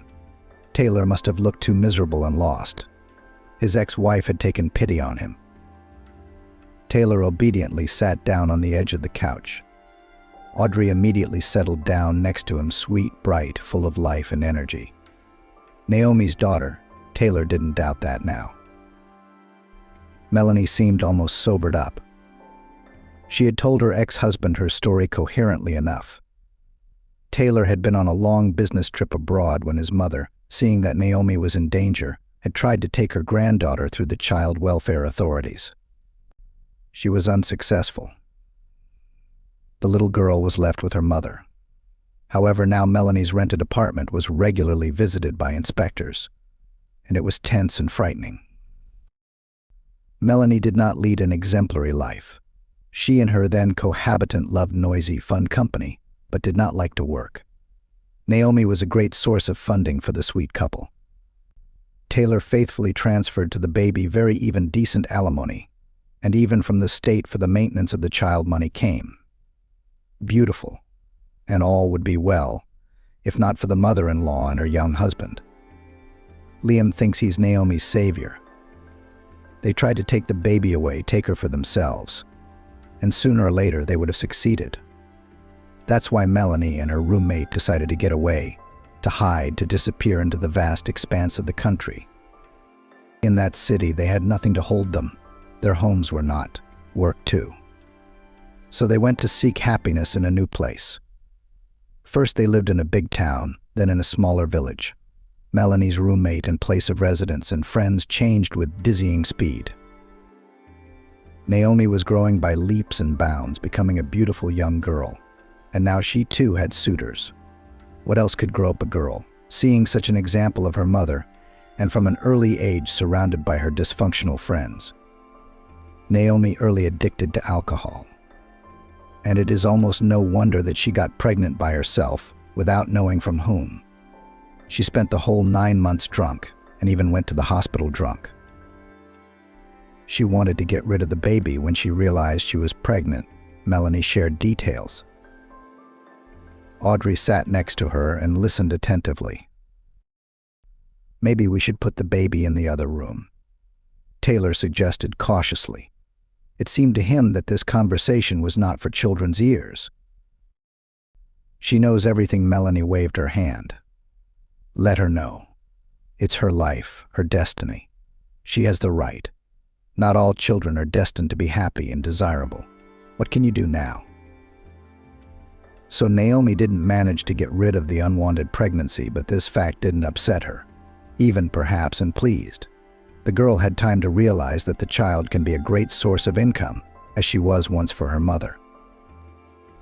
Baby Audrey was born, pretty and surprisingly healthy, especially considering the lifestyle of her mother during pregnancy. The girl was cared for by Melanie and Naomi. Both of them couldn't get enough of the baby. It seemed to both of them that Audrey would not repeat their fate, would break out into the people. It was their hope for a happy future. Naomi, did she ask about her father, about me?" Melanie grinned. "She did, especially as a child. She remembered you and her grandmother for a long time. And then somehow those memories faded away. Only sometimes Emma would tell me dreams of a beautiful life. I guess the memories must have come to her at night." "And what? What did you tell her?" "That's just the way it is. She said you don't need your father for nothing. He bribes her with his compliments and lives in his own pleasure. Doesn't want to know the kid abroad."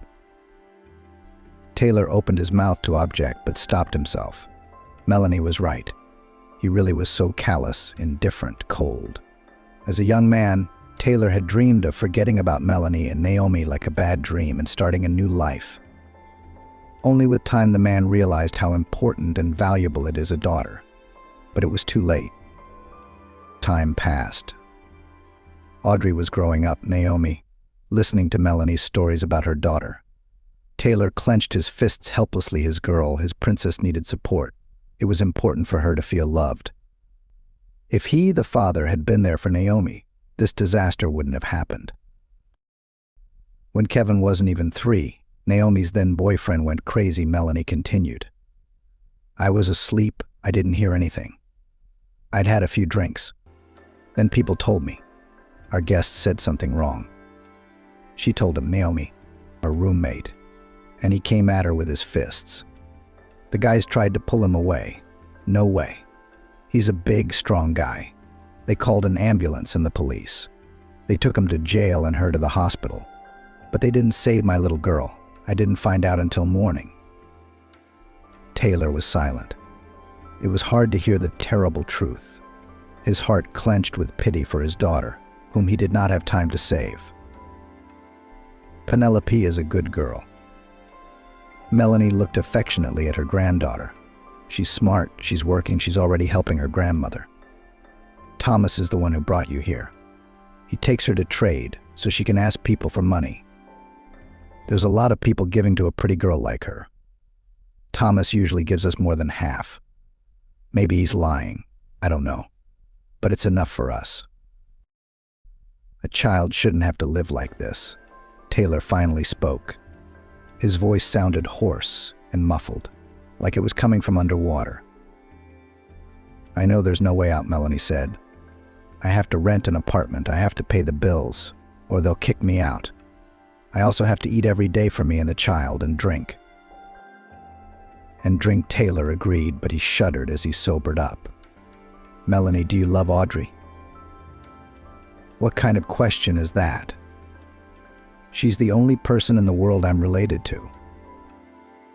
Then you want what's best for her, don't you?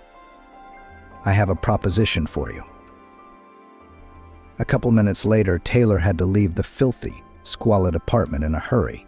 He was followed by curses. When Melanie heard Taylor's proposal, she lost her temper. She began to call her ex-husband the last words, not at all embarrassed of the child. Then she went from words to deeds and began to throw at her husband everything that came under her hand. And all this in front of Audrey, who seemed not particularly surprised and certainly not afraid. You won't get Audrey. Don't get Audrey. Don't get Audrey. Get out of here and don't ever come here again. Taylor realized later that he'd made a mistake. He should have spoken to Melanie more carefully and started not with Audrey, but with her. In a rush of feelings, the man immediately offered to take Audrey away, began to explain how the girl would be good in their family and what prospects awaited her. Melanie's eyes immediately watered with rage. The woman behaved in such a way that Taylor had to leave her apartment. He tried to say that he would not leave Melanie, would put her in a clinic, would help her with money, but she did not listen. Small objects and curses flew at Taylor. The best thing he could do in this situation was to leave. So Taylor left. Back at the hotel, he carefully considered the situation. He was filled with a variety of feelings and emotions. The joy of meeting his tiny granddaughter, the pain of irreparable loss, fear of never seeing the little native man again. Taylor was filled with anxiety for Audrey and for Melanie too. The ex-wife, by the looks of it, was rapidly sliding down the incline. Strangely enough, Taylor was not indifferent to her fate. After all, they had a lot in common. In the morning, the man went to the church, the same one on the steps of which he had met Audrey yesterday. No, Taylor wasn't going to approach the girl. Melanie had probably told her something bad about him yesterday, that she should be afraid and stay away. It was just that the young grandfather wanted another look at his granddaughter, a granddaughter whose fate was now in his hands. Audrey was still just a baby, but with a family she would blossom into a normal, happy child. She had a chance for a happy childhood. There were still so many years ahead of her. Taylor wanted to give her toys and beautiful clothes, to take her all over the world, to show her wonderful places, to surprise, to please, to inspire her. A few hours passed. The sun was already high and Audrey was still gone. Perhaps Melanie was afraid that Taylor would take her granddaughter by force, which was why she hadn't let the little girl go outside today. Or maybe frowning Thomas had taken Audrey to a new place for the same reason. Taylor realized there was nothing more to wait for and left his observation post. He wandered around town in great excitement, passing Melanie's house several times. It would be so easy to go to her now, to see little Audrey again. But repeated visits might frighten Melanie very much. Then she would take Audrey away, as Naomi had once done, and flee in an unknown direction. You'll be looking for them like the wind. Toward evening, Taylor took up an observation post in the dreary, familiar courtyard. He hid in the gazebo opposite the entrance to Melanie's apartment. Some time passed and he saw her, his ex-wife, unaware that she was being watched. She was walking down the street with a wrinkled, swollen woman, swollen from heavy libations. Apparently with a friend, the ladies were talking loudly and laughing horse laughter, obviously tipsy. At the sight of the couple, Taylor experienced contradictory feelings. On the one hand, Melanie was here and didn't seem to be going anywhere. Who knows? Maybe she had already forgotten about her ex-husband's visit and his proposal. On the other hand, Taylor was getting very uneasy at the thought of little Audrey seeing people like that around her all the time. She is like a sponge, absorbs everything, those curious eyes greedily looking at the world, looking for an example to follow. The girl must be rescued immediately. Not only is she in physical danger, but also her psychological state is at risk. Melanie herself goes to the bottom and pulls the child with her. Taylor decides to take his time. He will return to Los Angeles and talk to the mother. The mother severely experienced the breakup with Naomi, cried, could not find a place. She and Liam then even wanted to take the baby from the orphanage. It didn't work out for some formal reasons. Either there weren't enough square meters at that moment, or the age of the future foster mother confused the commission. Taylor didn't remember. He had little interest in what was going on in his mom's life. He was still deeply resentful of her. Because of her childhood, she smoked, showed inattention, and became a much worse father to Naomi. The only thing he could do for his daughter now was to save Audrey. The mother greeted her son, as usual, with a happy smile on her face. Taylor was always pleased to see how happy she was to see him appear. The man got right down to business. He told the mother about the little girl he met by chance outside the church and the unicorn-shaped colony he noticed around her neck. He explained that the girl was living with Melanie, who was a drunk. Described in great detail Audrey, her life and work. Audrey asks for alms, the little girl many people give. She is a real angel. It is difficult to pass by. The girl every day sees walks, hears quarrels. She is in danger, every second in danger. It's scary to imagine what could happen to her there. It's horrible. No, it's wonderful that you finally found them. And amazing. I'm happy to know that I already have a great-granddaughter. To think I'm not even 70 and I'm already a great-grandmother, said the mother. I want to see the baby. We will definitely save her and Naomi. What about Naomi? Why haven't you told me anything about her? Taylor lowered his head. How could he explain to his mother that the granddaughter she thought about every day was no longer alive? She seemed to have figured it out for herself. Tears rolled from the woman's eyes. She had to hold her palm to her mouth to hold back her sobs. Taylor put his arms around her, comforted her, and cried with her. It seemed to be the first moment in the life of a mother and son, when they were so close and needed each other. We have to get the girl out, the mother finally said, gently pulling Taylor away. We have to pull ourselves together. You say Melanie threw you out of the house when you hinted that Audrey would be better off with us. I barely got away, Taylor smiled. He found the scene comical now for some reason, though of course it wasn't funny in this situation. Take me there, and I'll talk to her. Since she can't see you, I'll find the right words now. Are you sure? Taylor looked at his mother questioningly. Melanie had always been strange, and now she was a mess. It's just dangerous. Even I can't let you go there. One thing if it makes you feel better. Wait on the landing, the woman smiled. They were waiting for me at the door. But I'm sure everything will be fine. The very next day, Taylor and his mother went to Melanie's house. The man worried if Melanie still ran away with Audrey.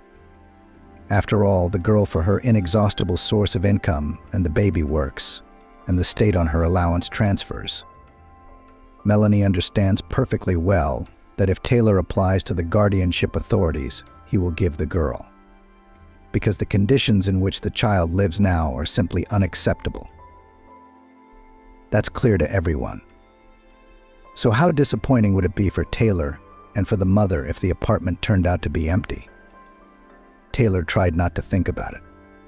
The mother bought a whole bag of beautiful clothes and dolls for her great-granddaughter. Taylor told her that he hadn't seen a single toy in the house. The great-grandmother was confused. The man imagined what joy would bring the girl all these things, if only it was not too late. Taylor found the right street without difficulty. With excitement in his heart, he entered the entryway. His mother, on the other hand, seemed quite calm. She was even smiling. Liam wanted to go with them, offered his help, but his mother said it wasn't required. It was a shame. Right now, Taylor would be more comfortable if he were with him, the calm, judicious stepfather who had once replaced Naomi's father. Even if only for a short time, but the girl was truly happy with him. "This is the apartment," Taylor said, pointing to the right door. He pushed it open, but this time it was locked. Melanie must be afraid of her ex-husband now, because the door hadn't locked before. Or had she taken Audrey and gone somewhere else? He'd go around the corner, asked her mother, and pressed the bell button. The bell didn't work. It must have been broken a long time ago. Then the woman knocked loudly. Taylor obediently stepped around the corner. He couldn't let Melanie see him. Footsteps sounded in the back of the apartment. The door swung open. "What do you want?" Melanie's voice was rough, husky. Taylor exhaled with relief. "She's here. She didn't run away." "I'm from the fund about the raise," came the reply. Taylor realized his mother had come up with the perfect excuse to break into the apartment. Of course, Melanie was interested in the money. And there, inside, his mother would somehow find a way to get through to her ex-sister-in-law. When the door closed, Taylor suddenly felt anxious for his mother. After all, she was all alone in there. Maybe Melanie had company again. He, Taylor, had seen those guests and knew that such people were capable of anything. Taylor moved closer to the door and stood waiting. He thought he would soon hear the swearing, Melanie's outraged screams, the noise, and then, of course, he would rush to his mother's aid. But contrary to expectation, it was surprisingly quiet. Time passed. Half an hour flew by, then an hour. Silence, stillness, and complete uncertainty. Finally, the apartment door creaked open. "Come in? What's going on in there?" Melanie's voice was hoarse. She spoke in a surprisingly friendly tone. Taylor entered the apartment, uncomprehending. It was just as dirty, just as uncomfortable as the last time he'd been here. There was a strong odor of booze in the rooms. "Where's Audrey?" Taylor asked, looking around. "Working out," Melanie answered. "She's out in the yard with the neighborhood kids. She doesn't go to work anymore." "Why not?" But I realized something after we met Melanie's side. Taylor nodded silently. "And the precinct officer warned me several times that Kevin could be taken away from me if this keeps up," she added, sighing sorrowfully. "She's my only family. I don't have anyone else." There's Taylor's mother. Melanie gently stroked her shoulder. "We're not going to leave you now. We'll help you. We'll cure you. You'll live with us. And with the girl, of course. We talked to your mother," Melanie continued. "And she told me the right things, and even apologized for what she wanted to take away from me. And she went to custody. She was right about that, too. If I hadn't been so selfish and given her my daughter, she'd still be alive." Melanie stopped talking and pressed her lips together. Apparently, she was barely holding back tears. Taylor's heart at that moment clenched with acute pity for his daughter, whom he had not had time to save, and for his former wife. Melanie clearly blamed herself for what had happened to Naomi, and to be honest, rightly so. Taylor couldn't let go of the responsibility. He too felt very guilty in front of his daughter. There's no going back, the older woman's sighed. I probably did the wrong thing back then too. You should have been gentler, more cautious, found a way out that would suit you as Naomi's mother, the older woman sighed. I wanted to take the baby away from you without noticing. I didn't think much about your feelings. We're all good, Taylor summarized. But unfortunately, nothing can be undone. There's no bringing Naomi back. But we can make Audrey's life happy. We can do that. We just have to find the right solution this time. And we already have. Melanie smiled. Her eyes remained inexpressibly sad. All right, Taylor's mother said in a businesslike tone. We're all going to Los Angeles tonight. You and Riley are going to get custody of the girl and take her into your family. I know your wife will support that decision. Taylor smiled. Not only will Riley support the decision, but she'll also be happier than she's ever been in her life. His wife, ironically, can't have children. She's dreaming of having a child. And then suddenly in their family will appear Audrey, a cute, smart, and very sociable girl. She and Riley will make each other happy. That's for sure. Melanie, are you in? Taylor asked. I do. It's what's best for Audrey. What can I give her? Audrey needs you very much. Taylor's mother put her arm around Melanie's shoulders. You've raised her since she was a baby. She loves you. So you're going to have to do the same for your granddaughter. I'm ready. Melanie nodded. That's great. Taylor was filled in on the remaining details of the plan. It turned out that his mother was going to take Melanie in at first. She'd already called Liam. He didn't mind, even volunteered to prepare a room for the guest. But Melanie wouldn't be a guest for long. She'd be traveling for treatment soon. Liam knew the head doctor of a good clinic, so a place at the center was a done deal for Melanie. Are you okay with the treatment? Taylor asked. He was surprised that everything was going so smoothly. The man was ready for a fight, for arguments, for mutual insults. I agree, Melanie nodded. I don't like this life myself. Then the door opened with a bang, and a cheerful Audrey flew into the apartment, flushed from running fast. Despite the fact that the little girl was dressed in an old dress inherited from the grown-up children of the neighbors, she looked gorgeous. The adults admired the little beauty, who in turn looked at the guests with curiosity. I remember you, Audrey smiled, looking at Taylor. You bought me buns at the church and gave me lots and lots of money. Thomas praised me so much afterward. Then the little girl came to her great-grandmother and looked carefully into her smiling and a little confused face. I have never seen you before, but you remind me of someone very much, someone good and kind, Audrey said. It was already happy.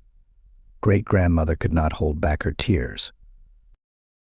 She looked so much like Melanie, wondered the old lady. Amazing. 6 months passed. Audrey lived with the Taylor family. Riley was very fond of the girl, and she reciprocated her affection. The man, looking at his wife and granddaughter, quietly rejoiced that this happiness had come to his house. Riley and Audrey walked a lot, played, talked. The woman dressed up the girl like a doll. She taught her important things: to speak beautifully, to dress properly, to eat decently. The little girl grew up in a far from dysfunctional environment. This, of course, left an imprint on her behavior.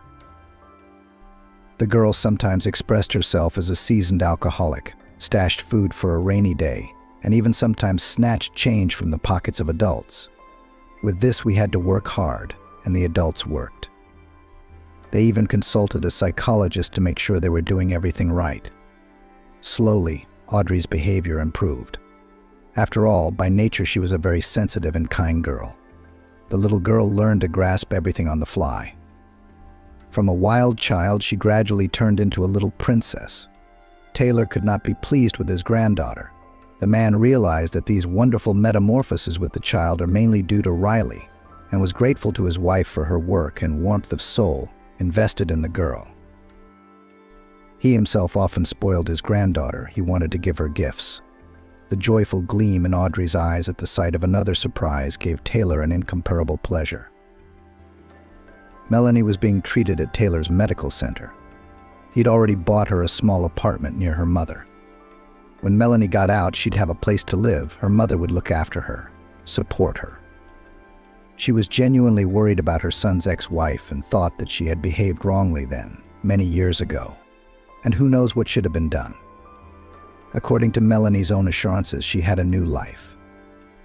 The woman now dreamed, planned, saw her own future in bright colors. She even wanted to go to work after treatment. "Of course, I've had a lot of summer," Melanie said, "but I still have a chance to get my life together." Taylor was in agreement with his ex-wife and even found for her a suitable place and the position of a checkroom attendant in the concert hall. The work is not difficult, even interesting. "Melanie will succeed," was confident Taylor. Melanie had given custody of Audrey to Taylor and Riley. "Can you do better?" Daniel walked into his office, which had become his home after so many years of working at the hospital. He always felt at home here. Tall shelves along the walls were filled with folders and books. A desk littered with papers rotating.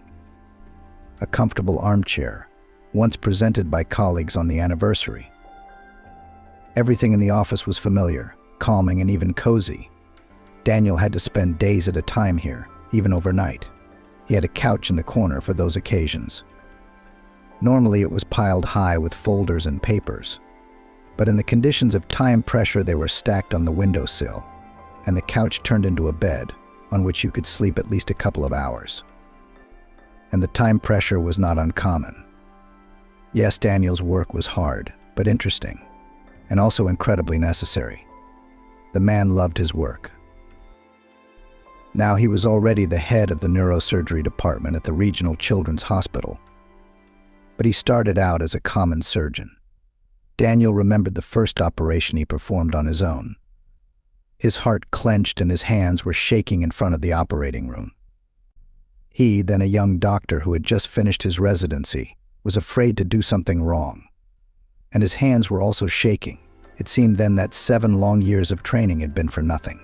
He wouldn't be able to operate. Not the right character. Probably a coward. But in the operating room, the excitement was gone.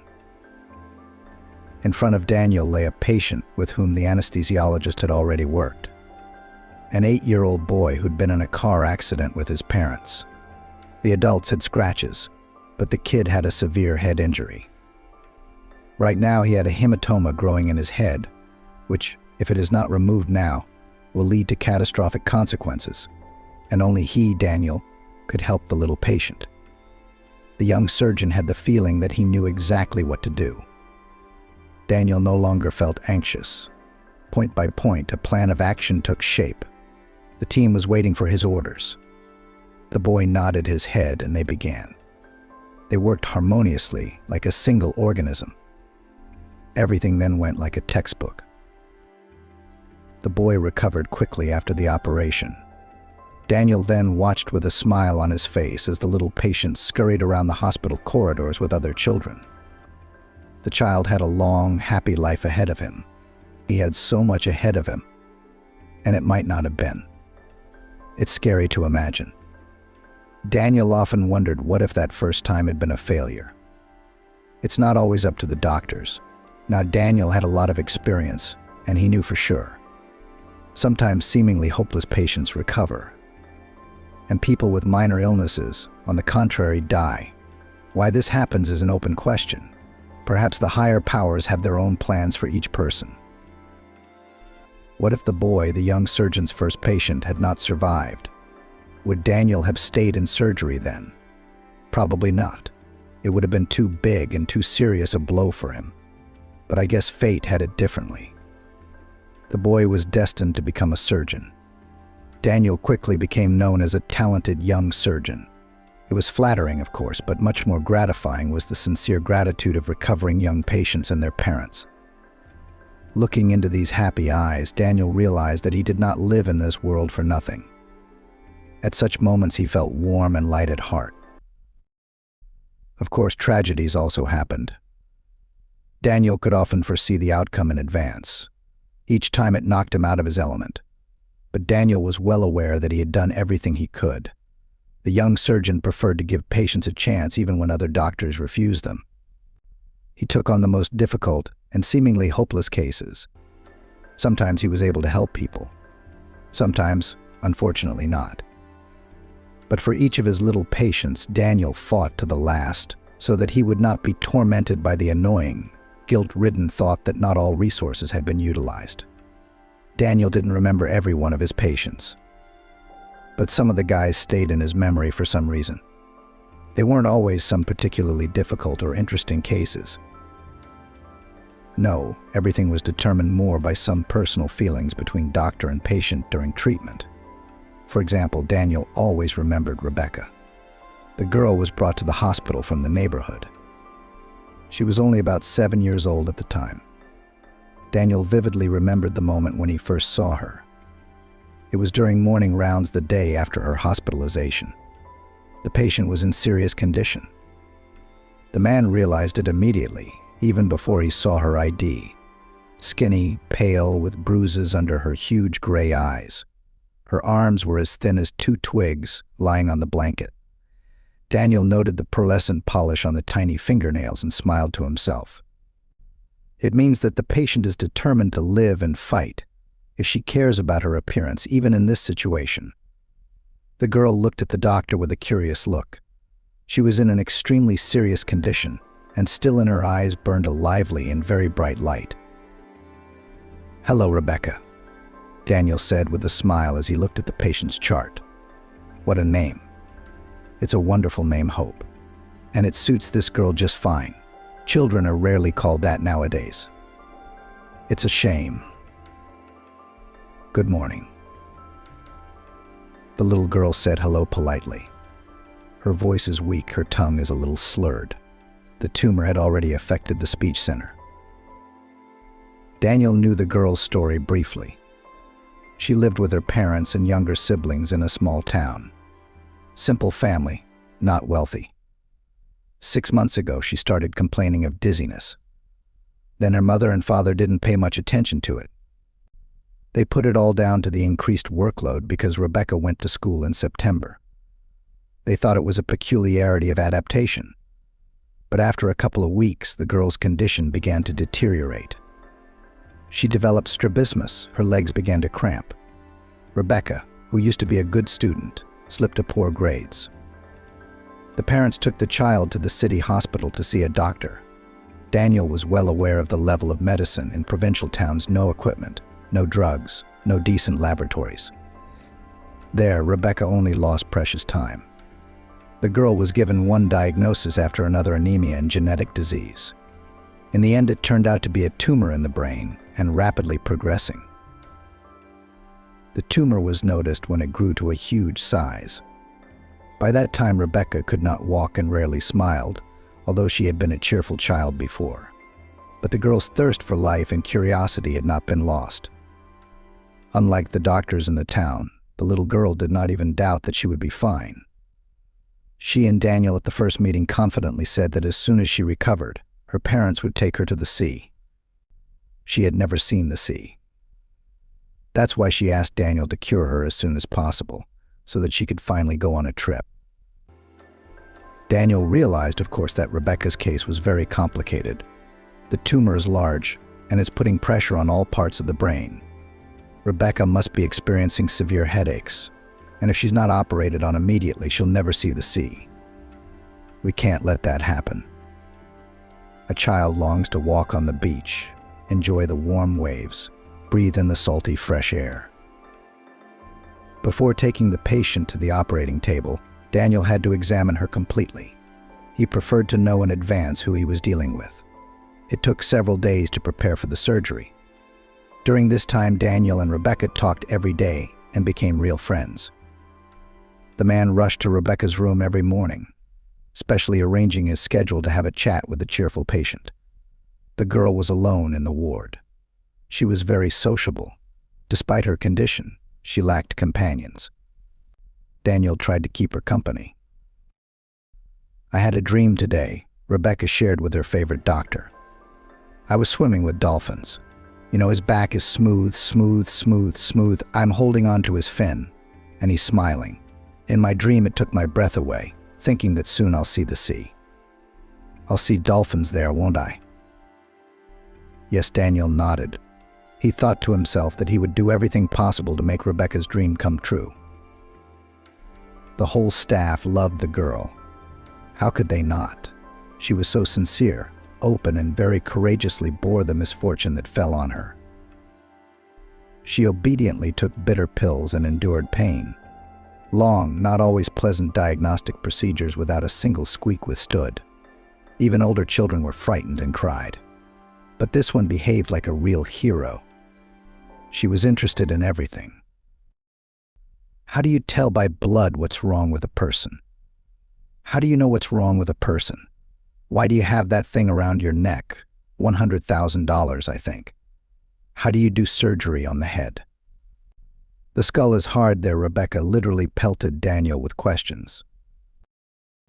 Daniel tried to answer each one. He had to choose his words carefully, building a narrative so that the 7-year-old understood. Rebecca greedily caught every word. Her gray eyes burned with genuine curiosity. Daniel's heart sank at the sight of this little thing. Not walking, not even sitting up. A weak voice, a skinny body. What keeps her soul alive? And how much energy, how much curiosity. Incredible girl. One of Rebecca's questions took Daniel by surprise. "Why did you decide to become a doctor? How did you come up with that?" The man smiled confusedly. Rebecca, without realizing it, brought him back to the past. The hardest, scariest period of his life. Daniel was 14 at the time, and his brother Hugo was 7. The youngest had just started first grade. Just like Rebecca, Daniel adored his little brother. But it wasn't love at first sight. At first, he was jealous of his parents for the baby, which they had brought from the hospital for some reason. The boy then sincerely did not understand his mother and father already have one son. Why did they need someone else? After all, he was a wonderful child, studied perfectly, cleaned his room, obeyed his parents. So why do they need this small creature, gathering all the attention and strength?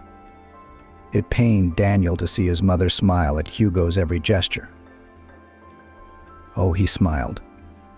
"Look, honey," Hugo rolled over on his tummy. Hugo was already holding a rattle in his hand. "How great is that?"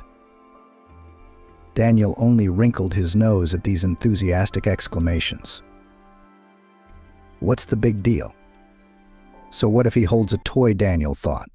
I won first place in the school relay race, the fastest runner. My parents didn't praise me like that. Daniel shunned his brother. He hated even seeing his tiny face, where his mother could stare at him with a smile for hours. The baby's cries irritated the boy to the core. Daniel, who always liked to spend time in his cozy room with books, even began to walk more. It was better to run around the yard with the boys than to listen to the cries of his newborn brother. It seemed to Daniel then that Hugo had taken away his former happy life, his parents' attention, everything. And then Hugo grew up, and somehow everything changed. Maybe it was the look in his little brother's eyes. As the boy grew older, he began to look at Daniel as if he were a deity. His eyes were full of trust and admiration. Daniel tried to ignore it at first, and then Hugo got upset when his tower of cubes fell apart. And Daniel immediately corrected the situation. He didn't do it out of pity or love for his brother. He just didn't want to hear him cry. Your baby boy threw that look at him again. Daniel even squared his shoulders at him. Hugo clearly thought his older brother was omnipotent. Something had changed since then. Daniel had taken a serious interest in his brother. It turned out that it was great to play with the baby, to help him learn about the world, and at the same time feel strong, smart, and serious. Hugo followed his older brother with his tail, tried to imitate him in everything, and he did not mind. Now he was pleased with such attention. Daniel genuinely liked Hugo. He felt needed and important with him. Hugo had grown up, no longer a frightened little boy. He had become a sharp boy, a lover of backyard soccer, a leader of boy scrimmages, a conqueror of fences and roofs. Daniel was proud of his brother. That's how he turned out to be a lucky, agile, energetic leader among the local kids. Daniel himself had never been like that. Trouble came when he wasn't expecting it. It happened in September, just after Hugo became a first-grade student. His brother didn't like to read and write, but he showed all his talents in physical education. He was even selected for the local basketball team. Daniel knew that to get there, you had to pass a tough selection process, and Hugo handled it with flying colors. It was something to be proud of. You know, they gave me a uniform. Hugo's eyes shining with excitement, he flew into Daniel's room, clutching a pile of red and white clothes, the coveted uniform. Daniel's heart fluttered with excitement then. Many of his friends wanted to join the team, even specially trained, and no one succeeded. But Hugo was taken right away in the first grade. Handsome. Daniel clapped his brother on the shoulder. He tried to keep his voice low, not to show too much emotion. He was a grown-up, 14 years old. At the end of September, Hugo was already taken to an away competition, although he trained for a short time, but the coach knows better. So the little brother had time to prove himself. His mother didn't want to let him go, as if she sensed something. The father also thought the younger son was too young, but in the end the parents gave in under the pressure of Hugo and his persuasions, which they later regretted more than once. The bus with athletes got into an accident on the highway. Hugo wasn't wearing his seatbelt. He must have buckled up first. The movement did not start until the coach made sure that everyone on the team was seated properly. He was very strict about safety. But then, apparently, the mischievous little brother unbuckled his belt to spin freely in all directions. You have to talk to everyone. That's what Hugo's all about. The accident wasn't too serious. Most of the passengers were only slightly hurt, but Hugo wasn't so lucky. The unbuckled boy flew out of his seat and hit his head hard against the wall. It was said that Hugo didn't even feel a thing. He went straight into a coma. He was taken to the nearest hospital, hooked up to some clever apparatus. The fight for Hugo's life began. Daniel remembered those days well. His parents walked around pale, silent. Mom cried often and constantly called the hospital to see how her son was doing. Daniel wanted to visit his brother, but only his mother or father were allowed in the room, and that was bypassing the rules. He realized that Hugo had been unlucky. The boy had suffered a very serious head injury and was therefore unconscious. Hugo had undergone several surgeries. Each time, Daniel hoped that everything would be all right now. The surgeons seemed to him almost like gods in white coats. But as time went on, Hugo never regained consciousness. Sometimes Daniel heard his parents discussing the situation. His father said in a colorless voice that he should prepare for the worst. His mother, on the other hand, countered, assuring him that everything would be fine. Daniel had so much hope for the doctors. The doctors seemed very smart, serious, almost omnipotent. These people would help Hugo. They would save him. They didn't. That day, my parents didn't come home from the hospital for a long time. And when finally his father almost brought his mother into the apartment, Daniel knew immediately. His parents had obviously both just cried. Mom's eyes were kind of scary. That could only mean one thing: Hugo was gone. It was hard to get used to, much harder than adjusting to his arrival 7 years ago when his parents had changed so much. His father was hardly ever home now, disappearing to work and then going out with friends. He came home drunk, aggressive. The mother stopped noticing anything around her. She no longer cooked delicious lunches and dinners for the family, was not interested in Daniel's success at school. She didn't even watch her favorite TV shows. His mother lived as if she were a machine, serving some heavy duty. Daniel felt almost physical pain at not being able to talk to his brother, to look into his curious blue eyes. He wanted to talk about it with someone, but his friends wouldn't understand, that was for sure. His father was always away somewhere, and his mother never noticed anything, so he had to deal with it himself. At first, Daniel was angry at the doctors. Why hadn't they saved his brother? All those years of study, and they couldn't cure the boy. Perhaps Hugo was just unlucky to fall into the hands of these inept doctors. If there had been another doctor, a normal one, he would have saved Hugo. The anger in the teenager's heart was growing, gaining strength. Why should his whole family suffer so much because of some lazy and inept doctor? One day, Daniel couldn't stand it any longer. He went to the hospital.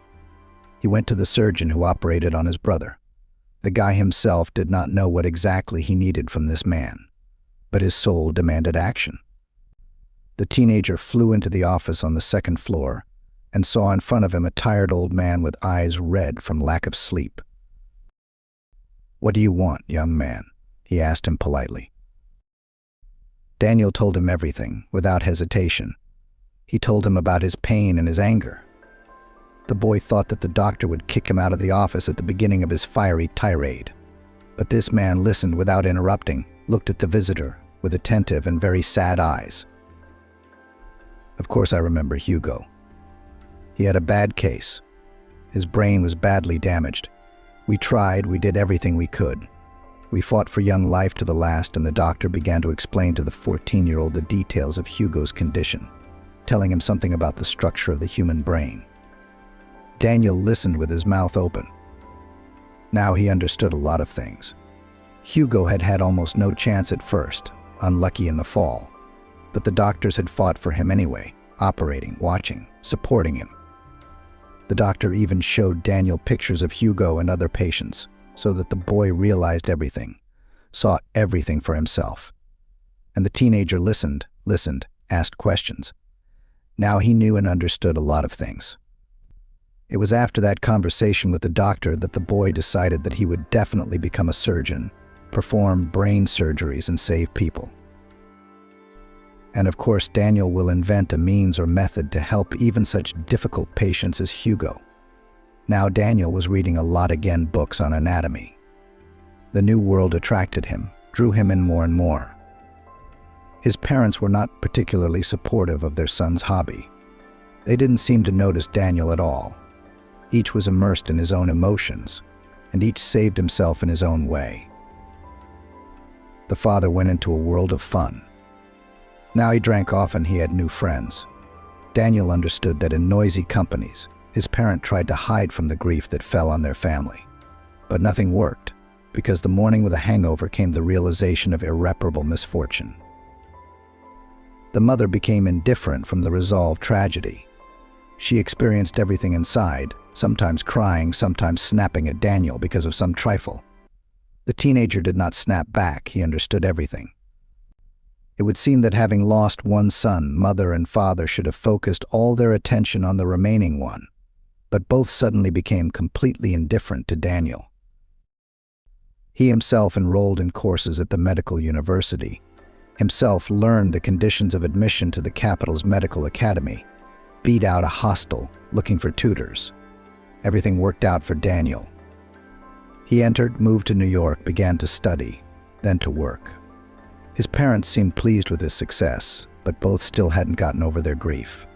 Even years later, nothing had changed in that regard. Almost nothing.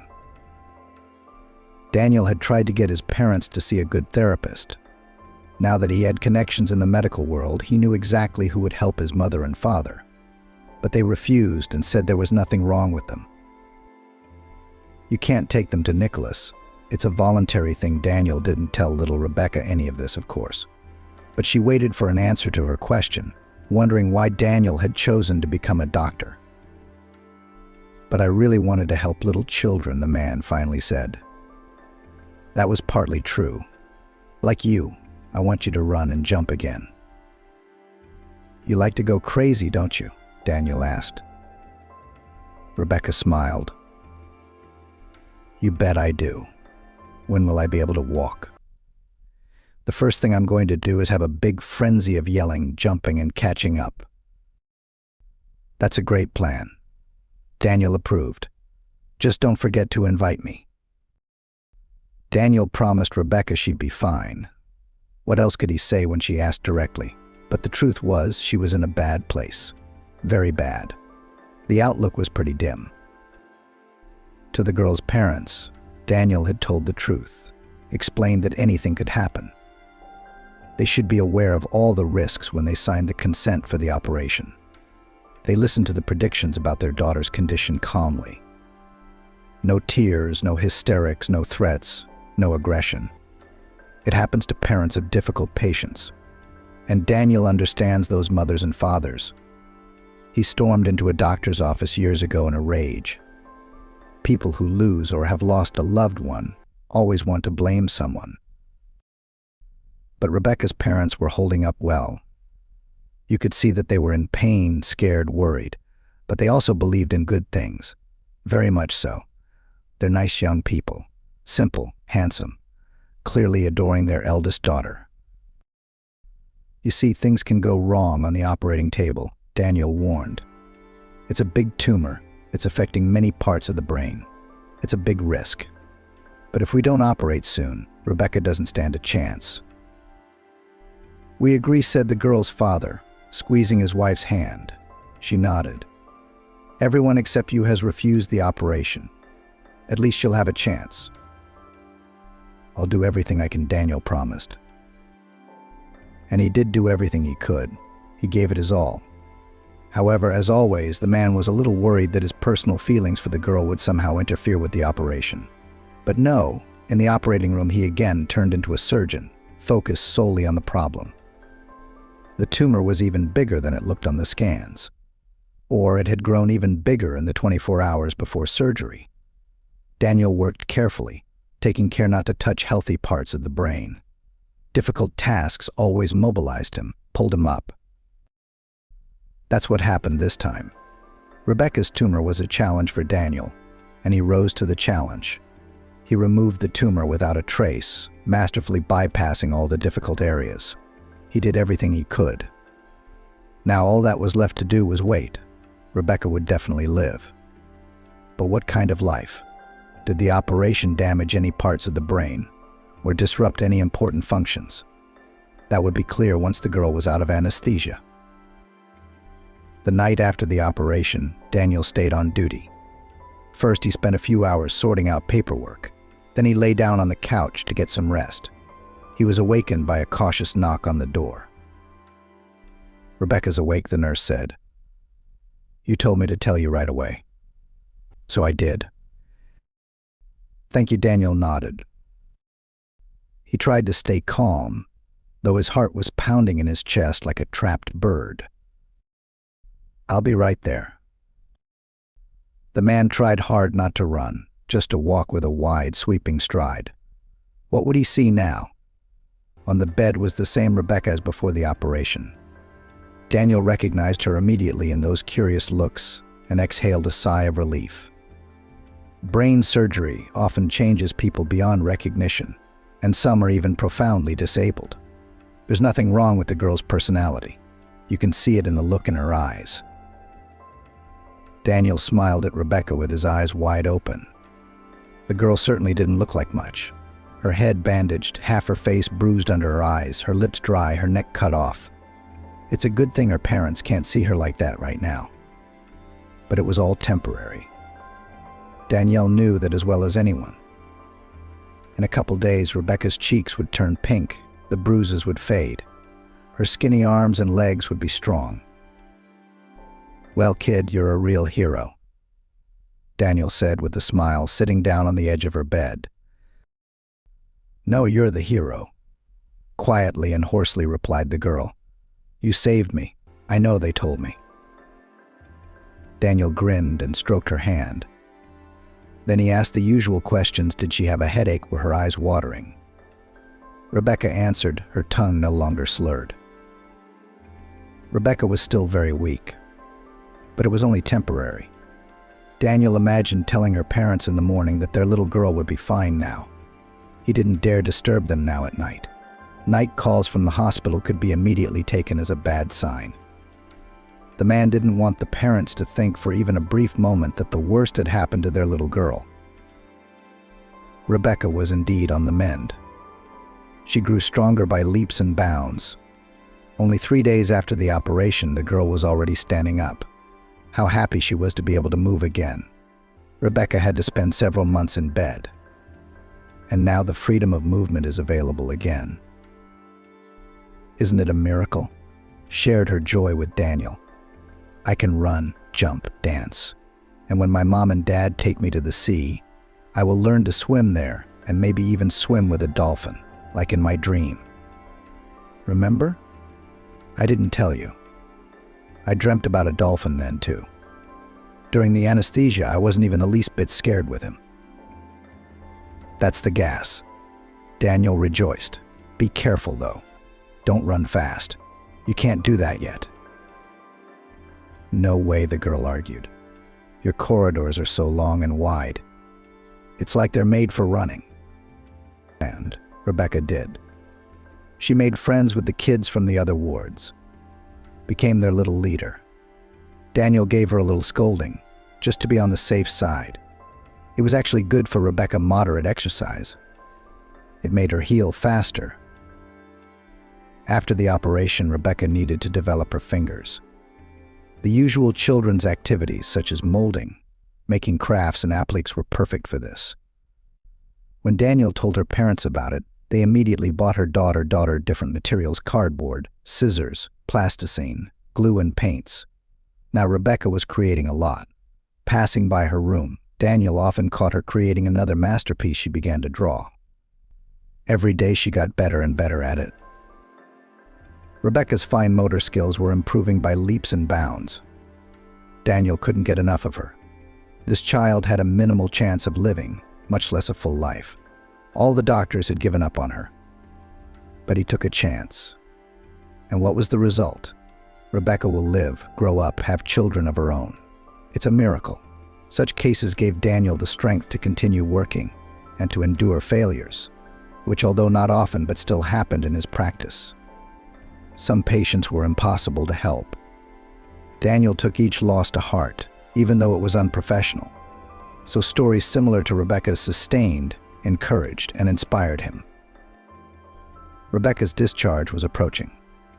It was May, and the lilacs and cherry bloomed in the hospital garden. Daniel tried to keep the windows open to enjoy the pleasant scent of the delicate spring flowers.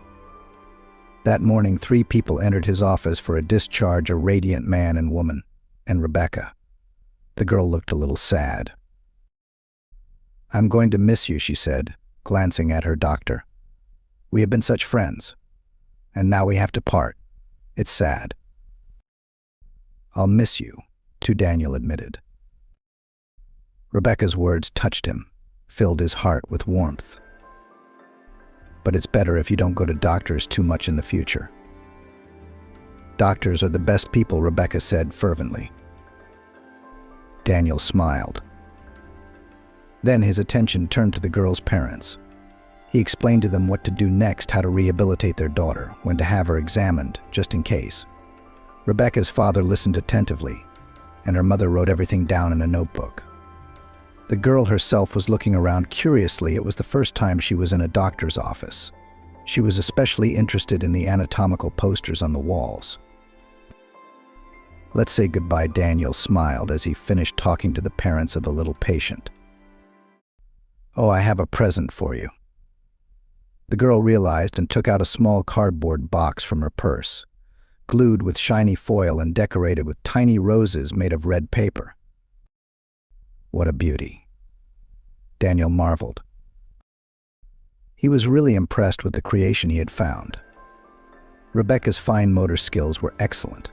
Not everyone could build such a masterpiece. It's amazing how quickly she recovered. I made it for you, Rebecca admitted. It took me 3 hours. Do you like it? Daniel nodded very seriously.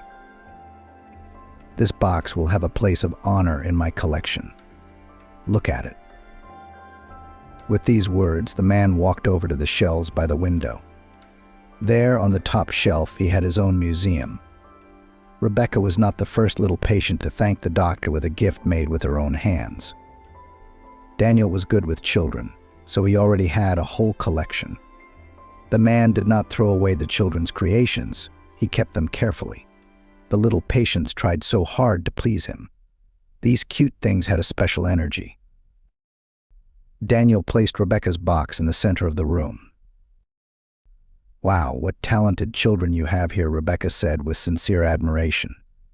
Danielle smiled. This girl saw the beauty in everything and at her age could not envy the skills of others, but admire them. Amazing person. Well, good luck to you. Daniel smiled goodbye. We'll see each other again sometime, Rebecca promised. Better not, Danielle said as the door closed behind the girl. If they saw each other again, it would mean only one thing: the disease had returned. And Daniel didn't want that to happen. But he and Rebecca had met. And it was under the strangest of circumstances. Years ago, looking at the skinny girl with pigtails, Daniel had never imagined how fate would bring them together again. Now the man found the small box with his eyes. The one Rebecca had given him as a parting gift. There it was, all shiny and bright. The man had stared at it many times, remembering his little patient, but he had never once thought to look inside the box. It had never even occurred to him. Now he intended to do so as soon as possible. It's been 20 years since Rebecca was discharged. A lot had happened in Daniel's life in that time, both good and bad. The man lost both of his parents in the same year. His father died of cheap alcohol poisoning. He'd completely collapsed by then, whether or not his mother helped him keep his humanity somehow. Daniel tried many times to treat his parent, put him in the hospital.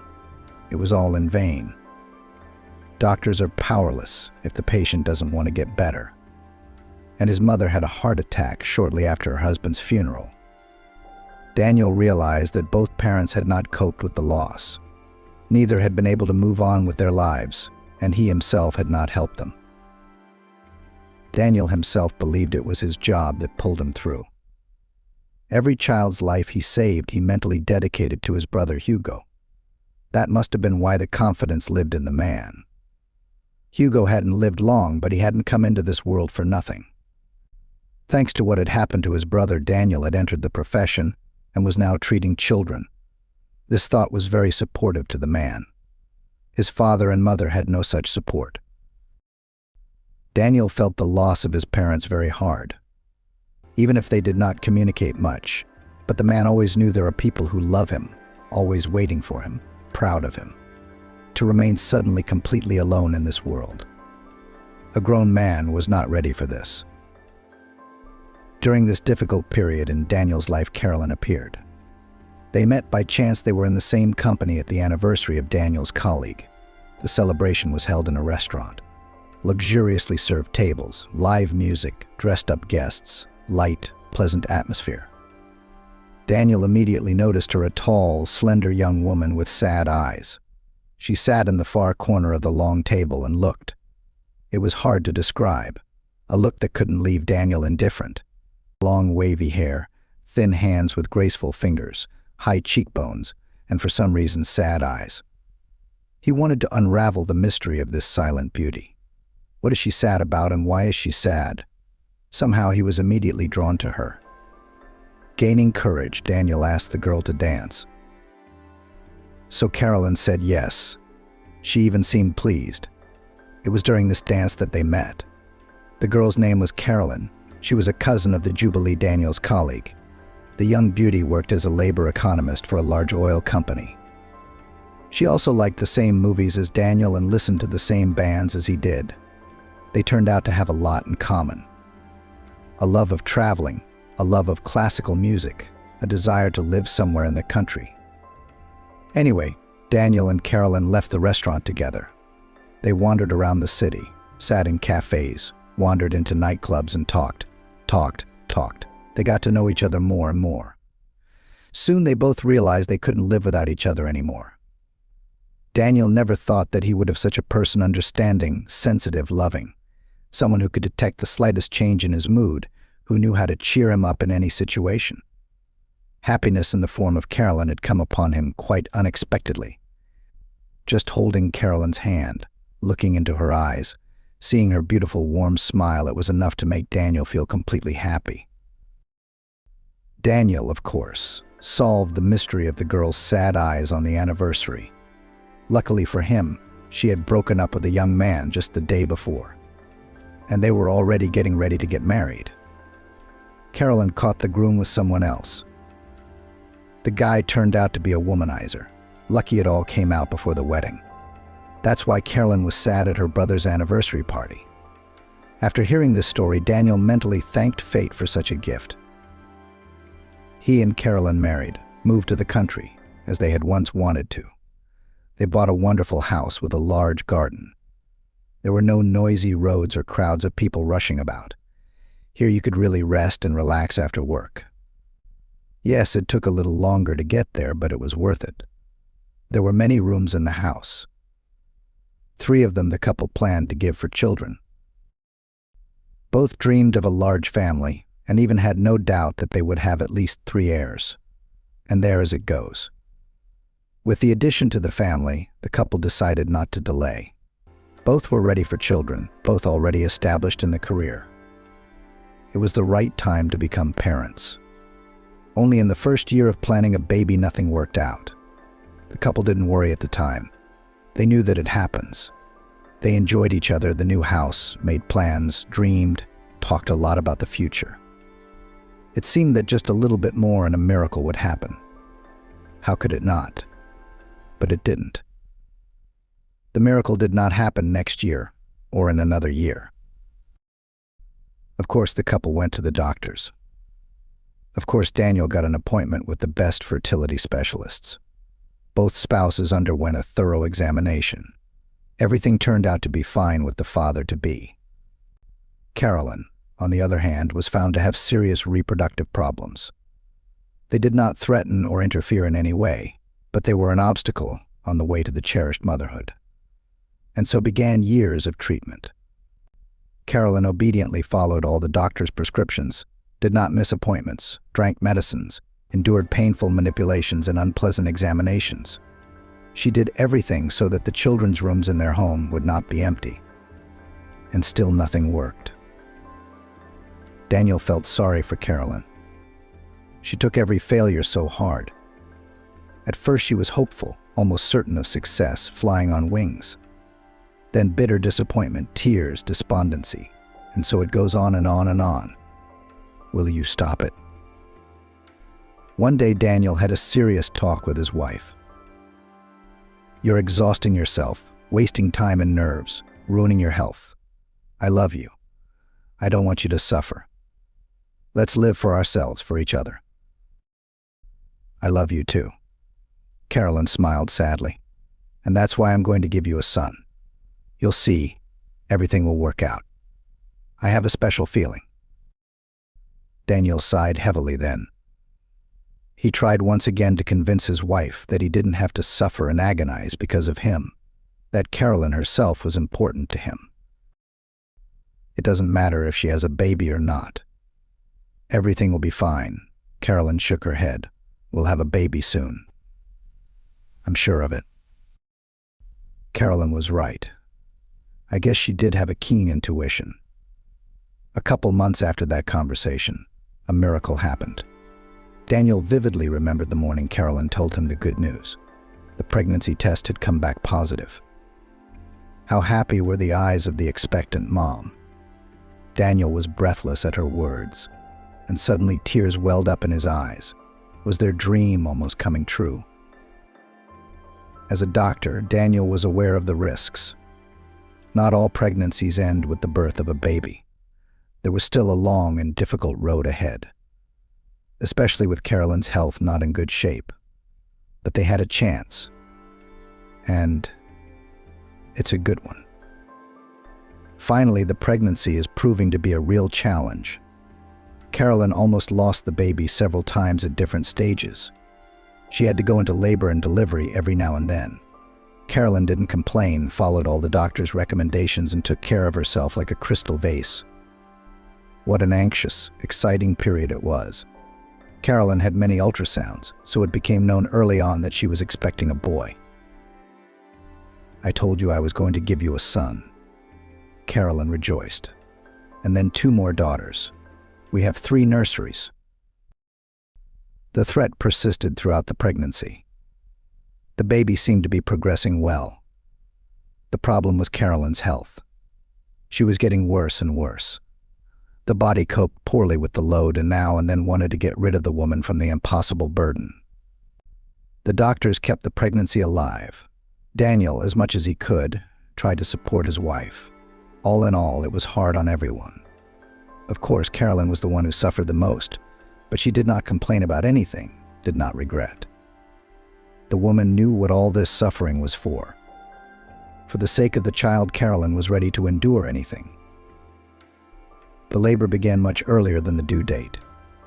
Good thing Carolyn was in the hospital at the time. Everything happened rapidly. The baby was born very weak and was immediately placed in a cuvette. There was no prognosis. It was 50/50 whether he would survive or not. Carolyn demanded more precise information from the doctors, but Daniel knew. He himself had often been in such a situation, when everything depended on something unknown, unexplored. Now he suddenly found himself in the role of a parent like the ones he often dealt with, helpless, confused. An anxious boy named Justin after his ailing paternal grandfather. He was weak, too, they say, born prematurely. They nursed him on the stove. Nobody believed he'd make it, but he did. Not only did he survive, but he became a tall, strong, powerful man. But little Justin wasn't doing so well. At first, he couldn't breathe. His lungs hadn't matured. When that problem was corrected, serious vision abnormalities were discovered. The boy was in danger of going blind. Daniel got everyone he knew on their feet. The child was operated on at the best ophthalmology center in the country. He seemed to be fine. Justin lived in the hospital the whole time. They wouldn't let him go home. He had to be under constant medical supervision. Carolyn and Danielle visited him often. The baby was growing up, looking more and more like a normal baby, a cute baby with chubby cheeks and curious eyes. When Justin was discharged in the 6th month of his life, the couple had a celebration. They didn't invite anyone. They celebrated together, sitting in the living room, drinking wine. Little Justin was snoring peacefully in his nursery, which had waited so long for an owner. Carolyn and Danielle talked about their son's future, made plans. Finally, the threat to their baby's life and serious health problems had passed. No, of course, Justin was far behind his peers who were born on time. But he can see. He'll soon be walking, then talking. When the baby was first born, doctors immediately prepared the parents for the worst. Justin might not survive and could be left profoundly disabled. On the background of such prospects, minor health problems seemed a trifle. We can't all be superheroes.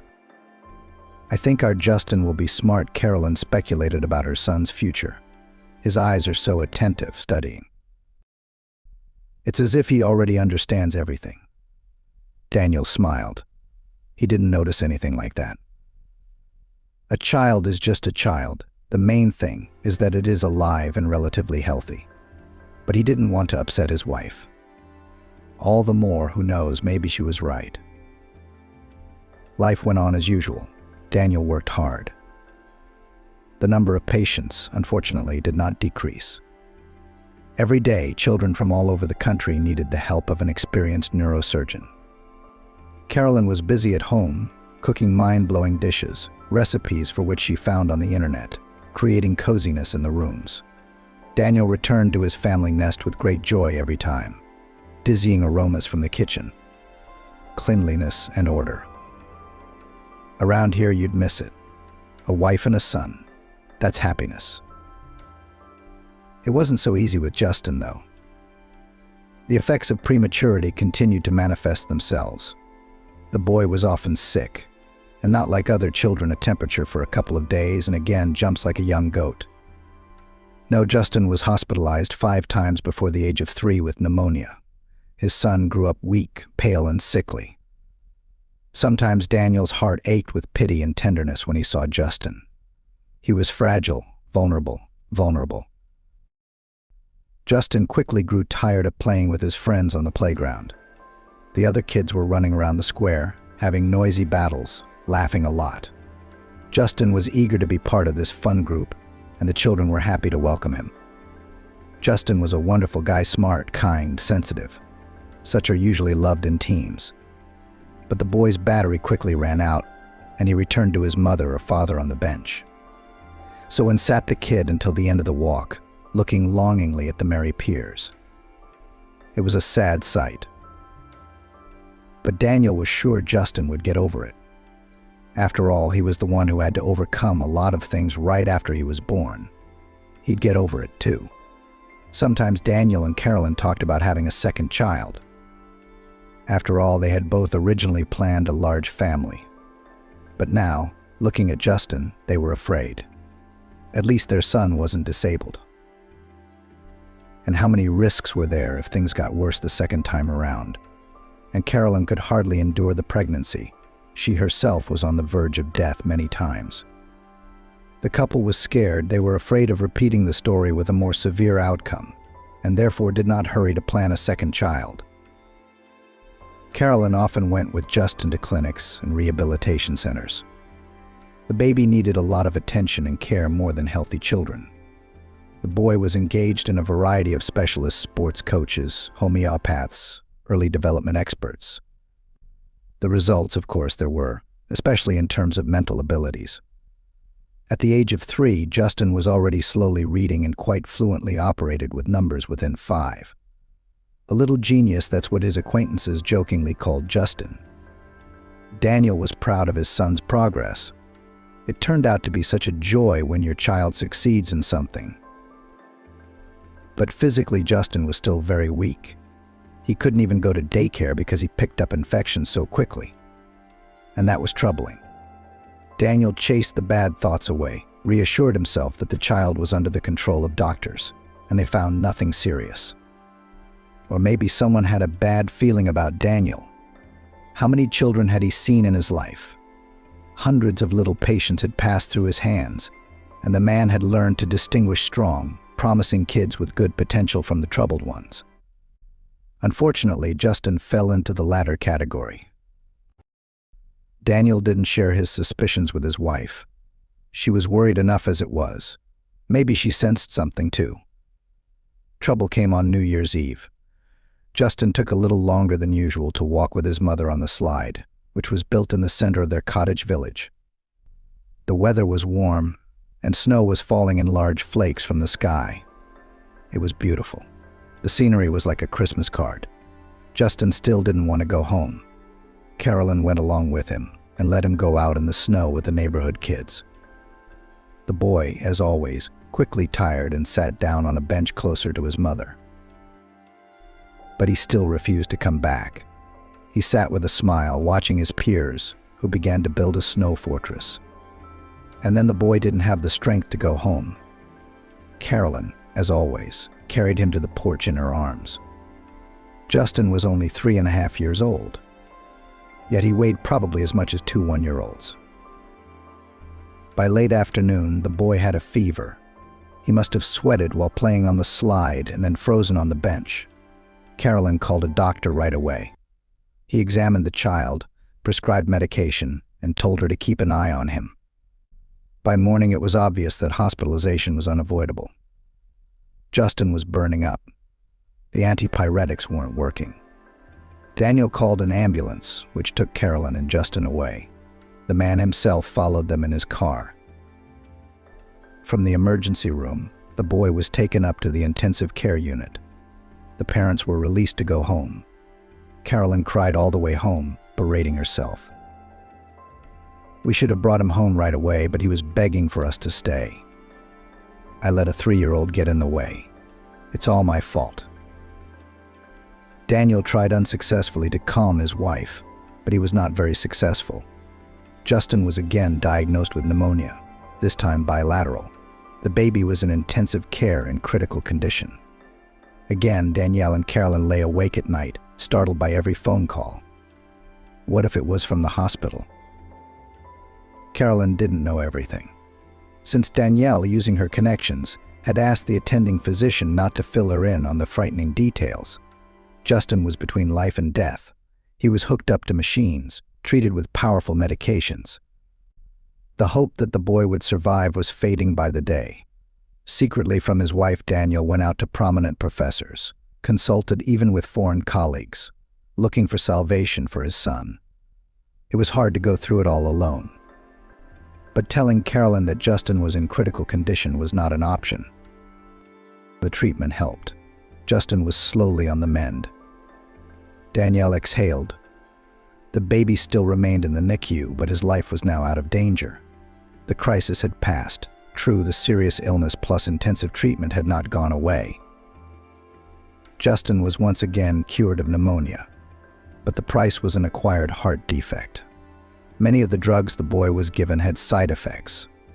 At that time, there was no opportunity to think about the potential harm of treatment, just to get the child out. Now the consequences have taken their toll. And they have. Justin had become a cardiologist on top of all his other problems. So much trouble for one small, skinny little boy, not even 4 years old. The kid was constantly examined. Doctors kept the situation under control. But Justin's condition was becoming increasingly critical. The disease was progressing rapidly. Carolyn was at first relieved when the threat to her only child's life was over. But a new problem again initially threw the anxious mother off balance. The doctor's prognosis sounded almost like a verdict. Justin was getting worse and worse. Then the woman pulled herself together for her son. Daniel marveled at his wife's resilience. She had to stay with Justin in hospitals, watch him, follow the numerous recommendations of doctors' physical activity, pills by the hour, constant monitoring of indicators, and so on. These worries and a rigid, busy schedule distracted Carolyn from depressing thoughts, gave strength to go on and fight for her son. Fortunately, the woman didn't know the whole truth. And the truth was this: Justin needed a complex, unique, long-term operation. It had been postponed. Carolyn thought it was because of her baby's weakness. He still hadn't fully recovered from the pneumonia. In reality, no surgeon wanted to take on such a patient. Daniel knew that Justin had a high chance of not surviving the long surgery. The man sent copies of his son's medical history to various centers and clinics, including foreign ones. The answer from everywhere was about the same. Daniel realized that without surgery, his son would not last long. He would fade away day by day, and they, the parents, would only have to watch. It was hard to realize this. No one gave an exact date. Maybe a year, maybe even 2, but no more than 5. That is, without surgical intervention, my son will not live even until the end of the 2nd grade. And in general, about school in such a situation, probably will not even have to think about it. The boy's condition will gradually worsen, and eventually he will go to bed. What's school for? But surgery is a huge risk for Justin. It's not a sure thing. On the contrary, it could make the problem worse, bring the end closer. The boy may never wake up from the anesthesia. And the manipulation of a small heart must be carried out at the highest level. No one wanted to take on that responsibility. Daniel was desperate. He was afraid of losing not only his son, but also his wife. If the worst happened to Justin, Carolyn wouldn't be able to bear it.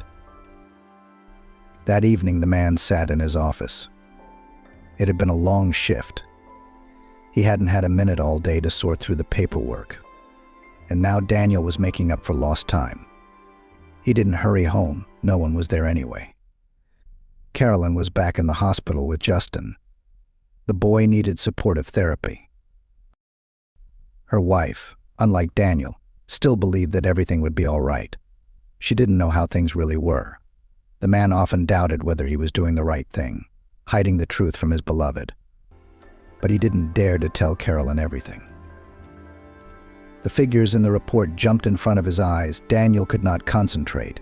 He was exhausted from the day's work, and worrying about his son and wife didn't make him productive. The man decided it was time to call it a day. He would have a cup of coffee before the road, so that his eyes wouldn't slip while driving.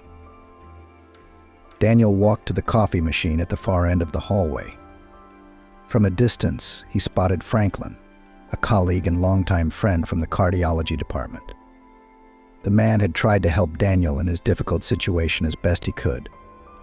He had utilized all his connections. Daniel was grateful for that. Franklin took a wide stride toward Daniel. In his hand, he held a tall glass of steaming Americano. "You're here, aren't you?"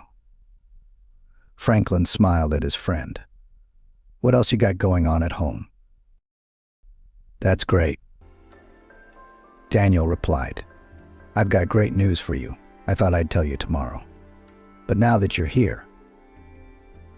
Anyway, Justin has a real chance of recovery." Daniel looked at Franklin questioningly. Hope began to rise in the man's soul again. His buddy looked so confident. Confident? Daniel hesitated, forbidding himself to hope. It had happened so many times before, and every time it failed. "There's a young surgeon in Denver," Franklin continued. "She's a cardiologist at the med school. She graduated not too long ago, but she's already gained experience. She works with foreign clinics. She is passionate about research and innovation. It's a mystery when she has time for everything. This lady specializes in children and prefers complex cases. She pulls out patients that other doctors gave up on long ago. And she can do it, can't she?" Daniel was surprised. "So she is a star in the world of medicine. But why don't we know anything about her?" "She's a star, but a rising star," Franklin said confidently. "She's got a lot ahead of her, and it won't be long before everyone knows. So I contacted her, sent her Justin's story. I didn't even tell you, so you wouldn't get your hopes up because I could see how hard it was for you. But then, just this evening, she sent me a reply. This young luminary is willing to do Justin's surgery. She just needs to meet with you or Carolyn to discuss it in person." Wow. Daniel exhaled, unable to believe his ears. Everyone was giving up on Justin. Would the young doctor be willing to fight for my boy? But I'd have to meet her first, learn more about her practical experience. I don't want to make my son a guinea pig for an up-and-coming star. The cost of making a mistake is too great. "Anyway, you have a meeting the day after tomorrow," Franklin said. "I've already arranged it with the head doctor, so they'll let you go. You'll fly to Denver, you'll sign everything there, and we'll get to know her. It'll all work out." "She's great," Franklin said. "I've heard of her. She's very talented. She's young, but she's got a lot of experience, so don't look at her age." And so, 2 days after that conversation at the coffee machine, Daniel sat in front of the office of Rebecca, the young female surgeon who would save his son. In that time, the man had learned a lot about her, where she studied, where she practiced, what she excelled at. From everything, it appeared that Rebecca was indeed a young talent. She had some very difficult cases in her practice. Daniel had seen pictures of her young, beautiful, more like a photo model than a heart surgeon. And yet Daniel saw something vaguely familiar in the young surgeon's face. She looked a lot like someone, maybe an actress or a singer. Her appearance was very striking, correct facial features, long hair, slender figure. Now Rebecca was on her rounds. According to the staff, she was very attentive to her little patients. Finally, light footsteps were heard at the end of the corridor. Daniel's heart raced with excitement. He saw a silhouette, a young girl in a white coat, walking briskly toward her office. Her hair fluttered, a pencil sticking out behind her ear. As Rebecca approached Daniel, he had a strange feeling again. He'd met this woman somewhere before. The look in her huge gray eyes was painfully familiar. Rebecca smiled kindly at Daniel and invited him into her office. That smile made the man's heart warm. Rebecca was an open, sensitive person. Such people were always easy and pleasant to work with. In the office, Daniel involuntarily looked around. Everything was just like his own, shelves filled with books and files, a desk piled with documents, a couch in the corner, and even a shelf with children's creations. "Good patients?" he asked, nodding at the shelf. "Absolutely," Rebecca smiled. "Why don't you have a seat?" "I brought Justin's medical history." Daniel handed the young doctor a puffy folder with documents and scans. "Your colleague has already mailed everything to me," Rebecca said. "I'm familiar with your situation, and even the treatment plan is ready. I can't say it will be easy, but I think we can manage." It seemed to Daniel that Rebecca's words made the room feel brighter and warmer. She gave him hope. There was a reason this woman had such a wonderful name. "I had a similar case with a girl, but she was older than your baby," Rebecca continued. "She's fine now. Justin will do everything we can to make this happen." Daniel asked Rebecca questions about his son's treatment that he was very interested in. She answered in detail, thoroughly, thoughtfully. The man quickly realized that she was a professional and innovator. It is such people who move medicine forward. This girl has a great future. She will save more than 100 lives and even more. After all, her techniques and schemes will then be used by other doctors. On top of everything else, Rebecca turned out to be an incredibly nice person. She looked at Daniel with sympathy, tried very hard to support him, to cheer him up. She understood how hard it was for him. When the formal questions and signing of the documents were over, Rebecca suddenly asked the man an unexpected question. "And you? Don't you recognize me at all?" Daniel took a closer look at the young heart surgeon's face. "Those gray eyes of yours. They look very familiar," he admitted. "But I can't remember where we've met before." "I'm not surprised," Rebecca smiled. "It was a long time ago. I was barely 7 years old then. I'm Nadezhda Selivanova, an old patient of yours." "So that's it." Daniel slapped his forehead. "Of course I'm glad you're doing well." "Thanks in part to you," Rebecca smiled. "You saved my life.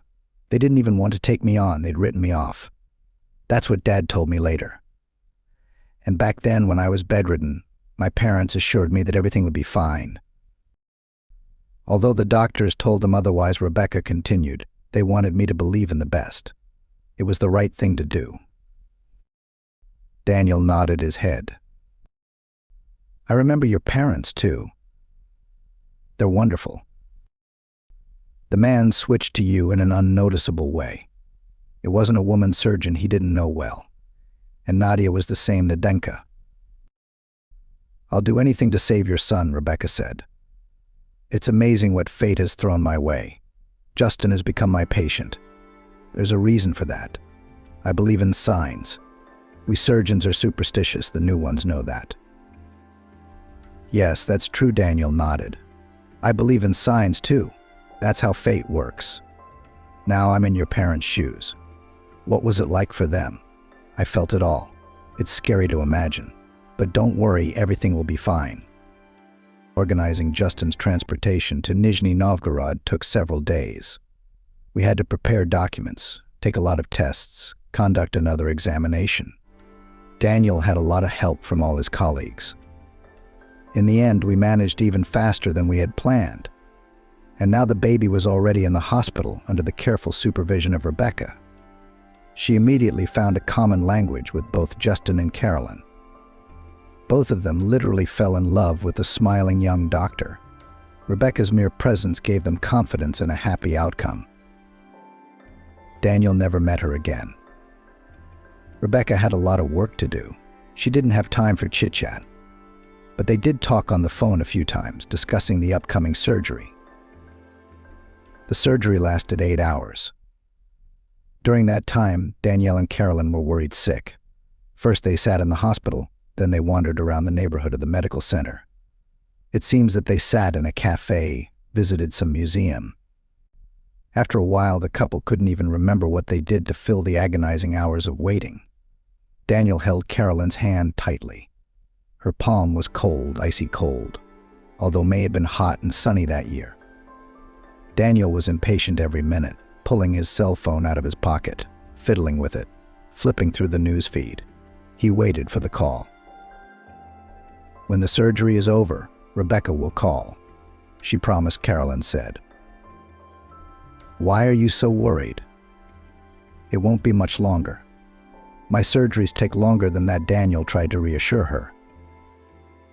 Carolyn didn't know the risks. Daniel was still taking care of his wife. Finally, the long-awaited call came. "Everything went well," Rebecca's tired voice came through the phone. "It was hard, but we did it. The team was great. Your son is a hero. He'll be fine now. More details tomorrow. I gotta go." Daniel slumped helplessly on the bench. He had a smile on his face, which his wife immediately realized. "Justin is fine," Carolyn said affirmatively. Rebecca had worked a miracle. After the operation, Justin recovered quickly. He was only in the intensive care unit for 2 days, and that was only because of the protocol. Then Carolyn went to the hospital with him. Daniel, the attending physician, had to go back. There were patients waiting for him in the capital. There was a lot of work to do during his absence. Now he would have to spend the night at the clinic. But Daniel was not frightened by the emergency, especially now that Justin was doing well. The boy was looking better. A blush was appearing on his count with each passing day. It was beautiful and very unusual. Daniel was used to seeing his son pale with black eyes. Suddenly, Justin was a rosy-cheeked, bright-eyed baby boy. Carolyn shared Justin's new progress with her husband every day. "He's so energetic. He's running around with the children from the neighboring rooms, almost on his ears, and he doesn't get tired. I was already exhausted. I can't keep an eye on him anymore." "I'll have to get you a vitamin complex," Daniel smiled, "because now it will always be like this." "I'm so happy." Daniel had to leave Nizhny Novgorod early. Justin, on the other hand, still had to receive treatment at Rebecca's ward. Before his flight, the man stopped by his former doctor's office to thank her. However, he had no words to express his feelings. She had saved his son, and therefore his wife. This is his whole life, his happiness and destiny. How to describe it in words? Rebecca was sitting at her desk, quickly writing something. When she saw Daniel, she smiled and broke away from her urgent business. "Rebecca, I don't even know what to say," Daniel said, taking a seat across from her. "You saved my son, you saved all of us. I can't even find the words to describe how grateful I am." "I was just doing my job," Rebecca shrugged. "And then we're even. Did your father take you to the sea then?" Daniel asked suddenly. Years ago, he had been very interested in that question. Rebecca wanted so much to get well soon, to see the sea. Had her dream come true? Yes, Rebecca smiled warmly. It was a wonderful trip. It was the first time we went to the sea as a family. We swam, sunbathed, sat in cafes every day. My parents sold the garage to fulfill my dream. They must have been so happy that I survived that they did this impulsive thing. "They're really good at what they do," Daniel said. "You needed positive emotions and sea air more than any medicine at that time. So parents and tried for the health of their daughter." "I swam with a dolphin too," Rebecca remembered. "True, not in the open sea, as in my dream, but in a dolphinarium. It must have cost my parents a lot of money. I mean, we've always been poor. But that summer after the operation, it was so happy. I felt like the whole world was spinning around me." "But you deserved it," Daniel said seriously. "You were a real hero. The whole staff marveled at how good you were. Not all kids have that kind of resilience." "Do you remember my box?" Rebecca asked. "I gave it to you when you were discharged." "Of course, it still holds a place of honor in my collection. It's on the shelf, and when I look at it, I think of you, that little girl, bigger than my eyes, cheerful. Do you remember what was inside it? Rebecca asked. Inside. Daniel was surprised. I didn't even think there was anything in there, Daniel said. So you didn't open it? Rebecca's eyes lit up like two torches. Surprisingly, they were gray and cold, then suddenly bright and piercing. No, I didn't, Daniel replied. Will you be sure to open it when you get home? Rebecca asked. Sure, I can't wait, Daniel admitted. And that was the truth. Daniel stood in his office. In his hands, he holds the very same box, pink, shiny, decorated with paper flowers. The lid is closed with a homemade lock, so tiny that Daniel could barely manage it with his thumbs. He could have pulled harder, of course, but he didn't want to ruin something dear to his heart. At the bottom lay a color photograph of a smiling Rebecca. It must have been a graduation photo from kindergarten. Her blonde long hair was curled and beautifully tucked to the side. Her lips were slightly touched up with pink lipstick. That day, Rebecca wore a dress of sky blue color, puffy skirt, lantern sleeves. The disease had already made itself known then. There were dark circles under the girl's eyes, but Rebecca smiled broadly at the camera, holding a bouquet of scarlet roses to her chest. It was probably her favorite picture found on her. She looked like a princess. Girls just love that kind of thing. Danielle smiled. What a sweet, cute, spontaneous little girl she was. The little girl in the picture had so much ahead of her, and severe illness, and long treatment, and victory, the sea, study, work in the hospital. But that day, of course, Rebecca didn't realize it yet. She was just a little, dressed up, beautiful and happy girl.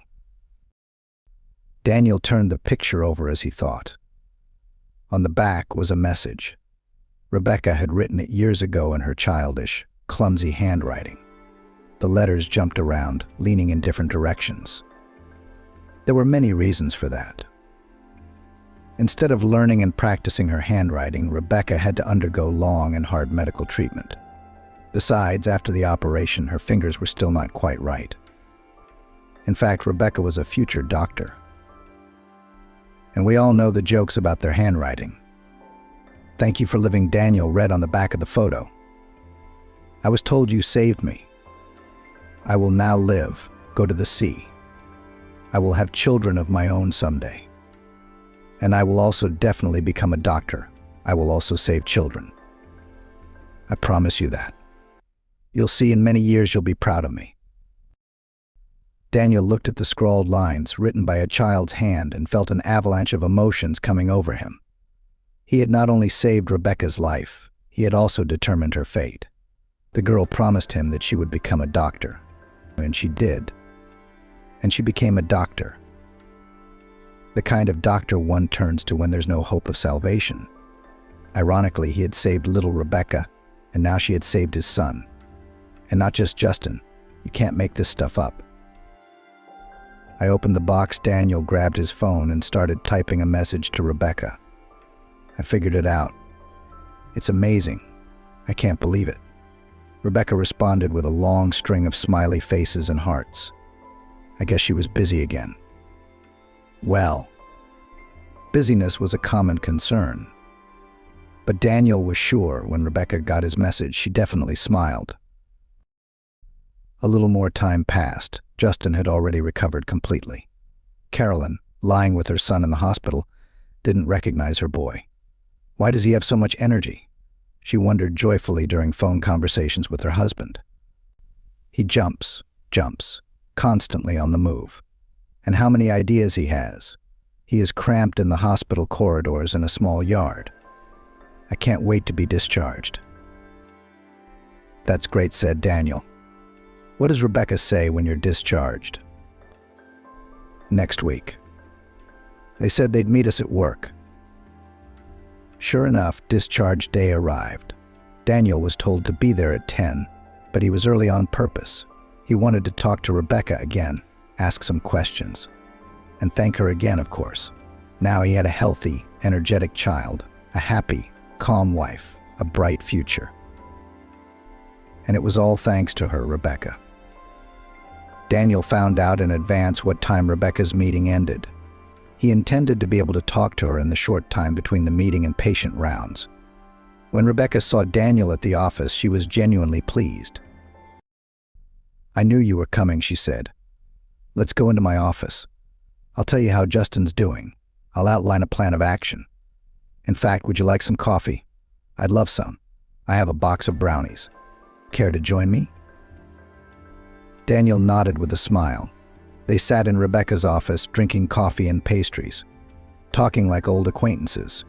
Rebecca was surprisingly easy and pleasant to talk to. Daniel immediately felt a kindred spirit. During this conversation, Rebecca told him in a very informal way how Justin was doing. "Your little boy is doing great. I didn't expect this result. I thought I would need another surgery. But his body did fine, recovered. For the first couple of years, you should avoid excessive exertion. But make sure you exercise every day. Your wife's aware of that, but you should also see a cardiologist at your place of residence. Ultrasound, cardiogram. And then, after that, no restrictions. Justin will lead a perfectly normal life." It's like a miracle. Justin hasn't led a perfectly normal life since he was born. His problems were largely determined by his heart condition. It was hard to detect. Multiple pneumonias triggered the progression of the disease. That's when it all came out. So everything should be back to normal now, Daniel said. Daniel wanted to know more about Rebecca's life after the operation. "How did you achieve all this? How did you become a doctor? And such a talented one at that. Usually it's the children of medical dynasties who become stars. But your parents are not from the medical field, as I recall."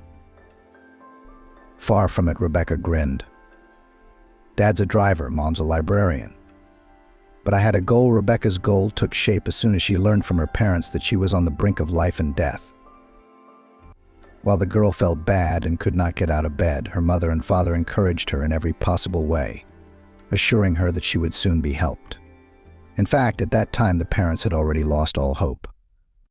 They had been refused so many times by doctors, assuring them that all manipulations were useless. And then suddenly a young and brave surgeon agreed to take on and found the operation. He did not give any prognosis, but assured that he would do everything he could. The parents had no choice. Without surgery, their girl would not survive. So they agreed to an experiment. They gave their eldest daughter at least a small but still a chance. Then, when it became clear that Rebecca was on the mend, the father told his daughter the truth. "So if it hadn't been for Uncle Daniel, I wouldn't be here?" clarified the little girl, looking seriously at the adults. "Yes, daughter," nodded the father. "He saved your life. Now I will always pray for him." "So what is it? If it wasn't for him, I'd be dead." Rebecca couldn't get her head around what she'd heard. She knew that children are born babies, then they grow up, many, many years go by, and people turn into old men and old women. And then they die, like the neighbor Baba Nura, or my dad's relative Grandpa Charlie. But that sometimes children also die. Rebecca couldn't realize that. "Are you not confusing anything?" the girl said, giving her parents a serious look. "Children, they haven't even lived yet. They need to study and give birth to their own children. They cannot die." The mother and father only shook their heads sadly. They did not want to continue this topic at all. Their daughter, their beloved Rebecca, would live now. So why talk about sad things now? But Rebecca couldn't stop thinking about the fact that children die, and very often from illness. Even on this ward where she was lying now, it had happened. The girl now knew it for sure. She asked the nurse who changed the bedding in the ward.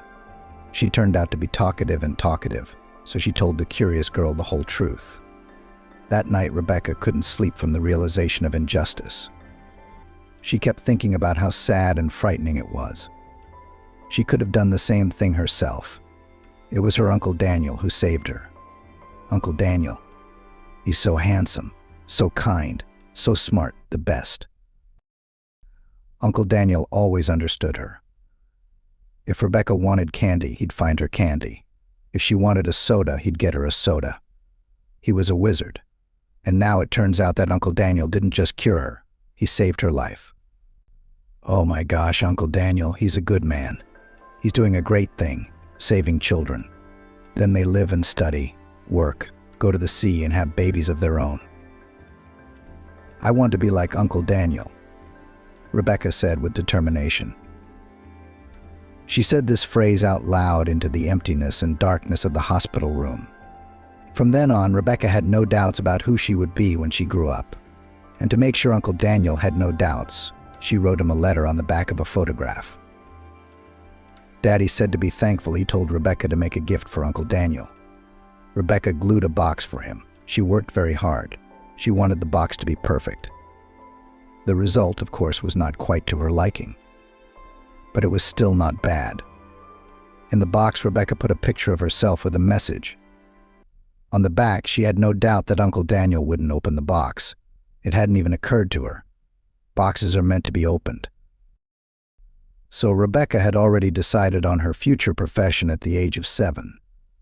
At first, her parents only smiled at her fervent declarations that she would become the best doctor in the world and cure all children. But Rebecca persistently pursued her goal. She watched medical channels, asked to buy her anatomical coloring books and books.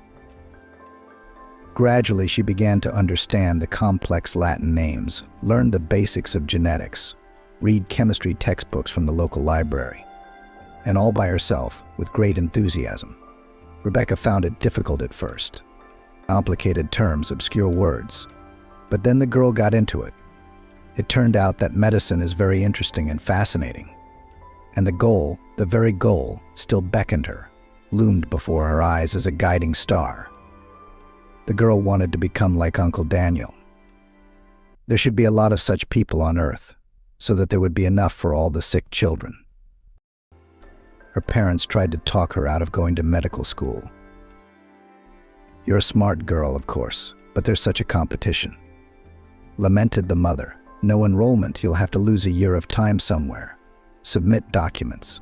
It's better to go to Polytechnic or to study economics. The chances are much better, my father joined in. But Rebecca stood her ground. Medicine, period. She'd been preparing for it for so long. She'd been going for it for so long. No, Rebecca couldn't change her dream. She couldn't, and she didn't want to. She did it. She got in. She got a dorm room. She plunged headfirst into her studies. With each passing year, Rebecca realized more and more clearly that she had chosen the right path. Medicine was her calling. She was a very active student, read a lot of additional literature, participated in all kinds of projects and programs. She even teamed up with students from foreign universities. Young people shared their experience, tried to solve some problems together. Rebecca's heart sang. She felt like a fish in water. Rebecca chose a different specialization than she had originally planned. She wanted to be a neurosurgeon like Uncle Daniel, but in the course of training it turned out that the girl is more attracted to cardiology. So Rebecca became a surgeon in the cardiology department. At her first operation, her heart was pounding so hard that it seemed to be heard by the whole operating room. Rebecca was worried, of course, but excited too. She was finally going to start doing what she had been striving for all her life, saving people. Time passed, Rebecca gained experience and at the same time was engaged in scientific work. The girl was interested in complex, non-standard cases. Rebecca was often brought patients who were refused by other doctors, and she nursed them back to health. She saved them, gave them a chance for a long and happy life. Grateful parents. Smiling, cheerful little patients, how it all pleased the soul. Rebecca felt that she was bringing goodness, joy, and light into the world. It was not for nothing that Uncle Daniel had saved her. You see, it's a wonderful thing, Rebecca reasoned. You saved me 20 years ago, which means that if it hadn't been for you, the children I saved wouldn't have survived. It's amazing. I became a doctor. Any of your patients become teachers, engineers, drivers, and they're all doing good. They're all doing something important and good. That's how goodness spreads through the world. Daniel looked at Rebecca and smiled. He felt the same way she did.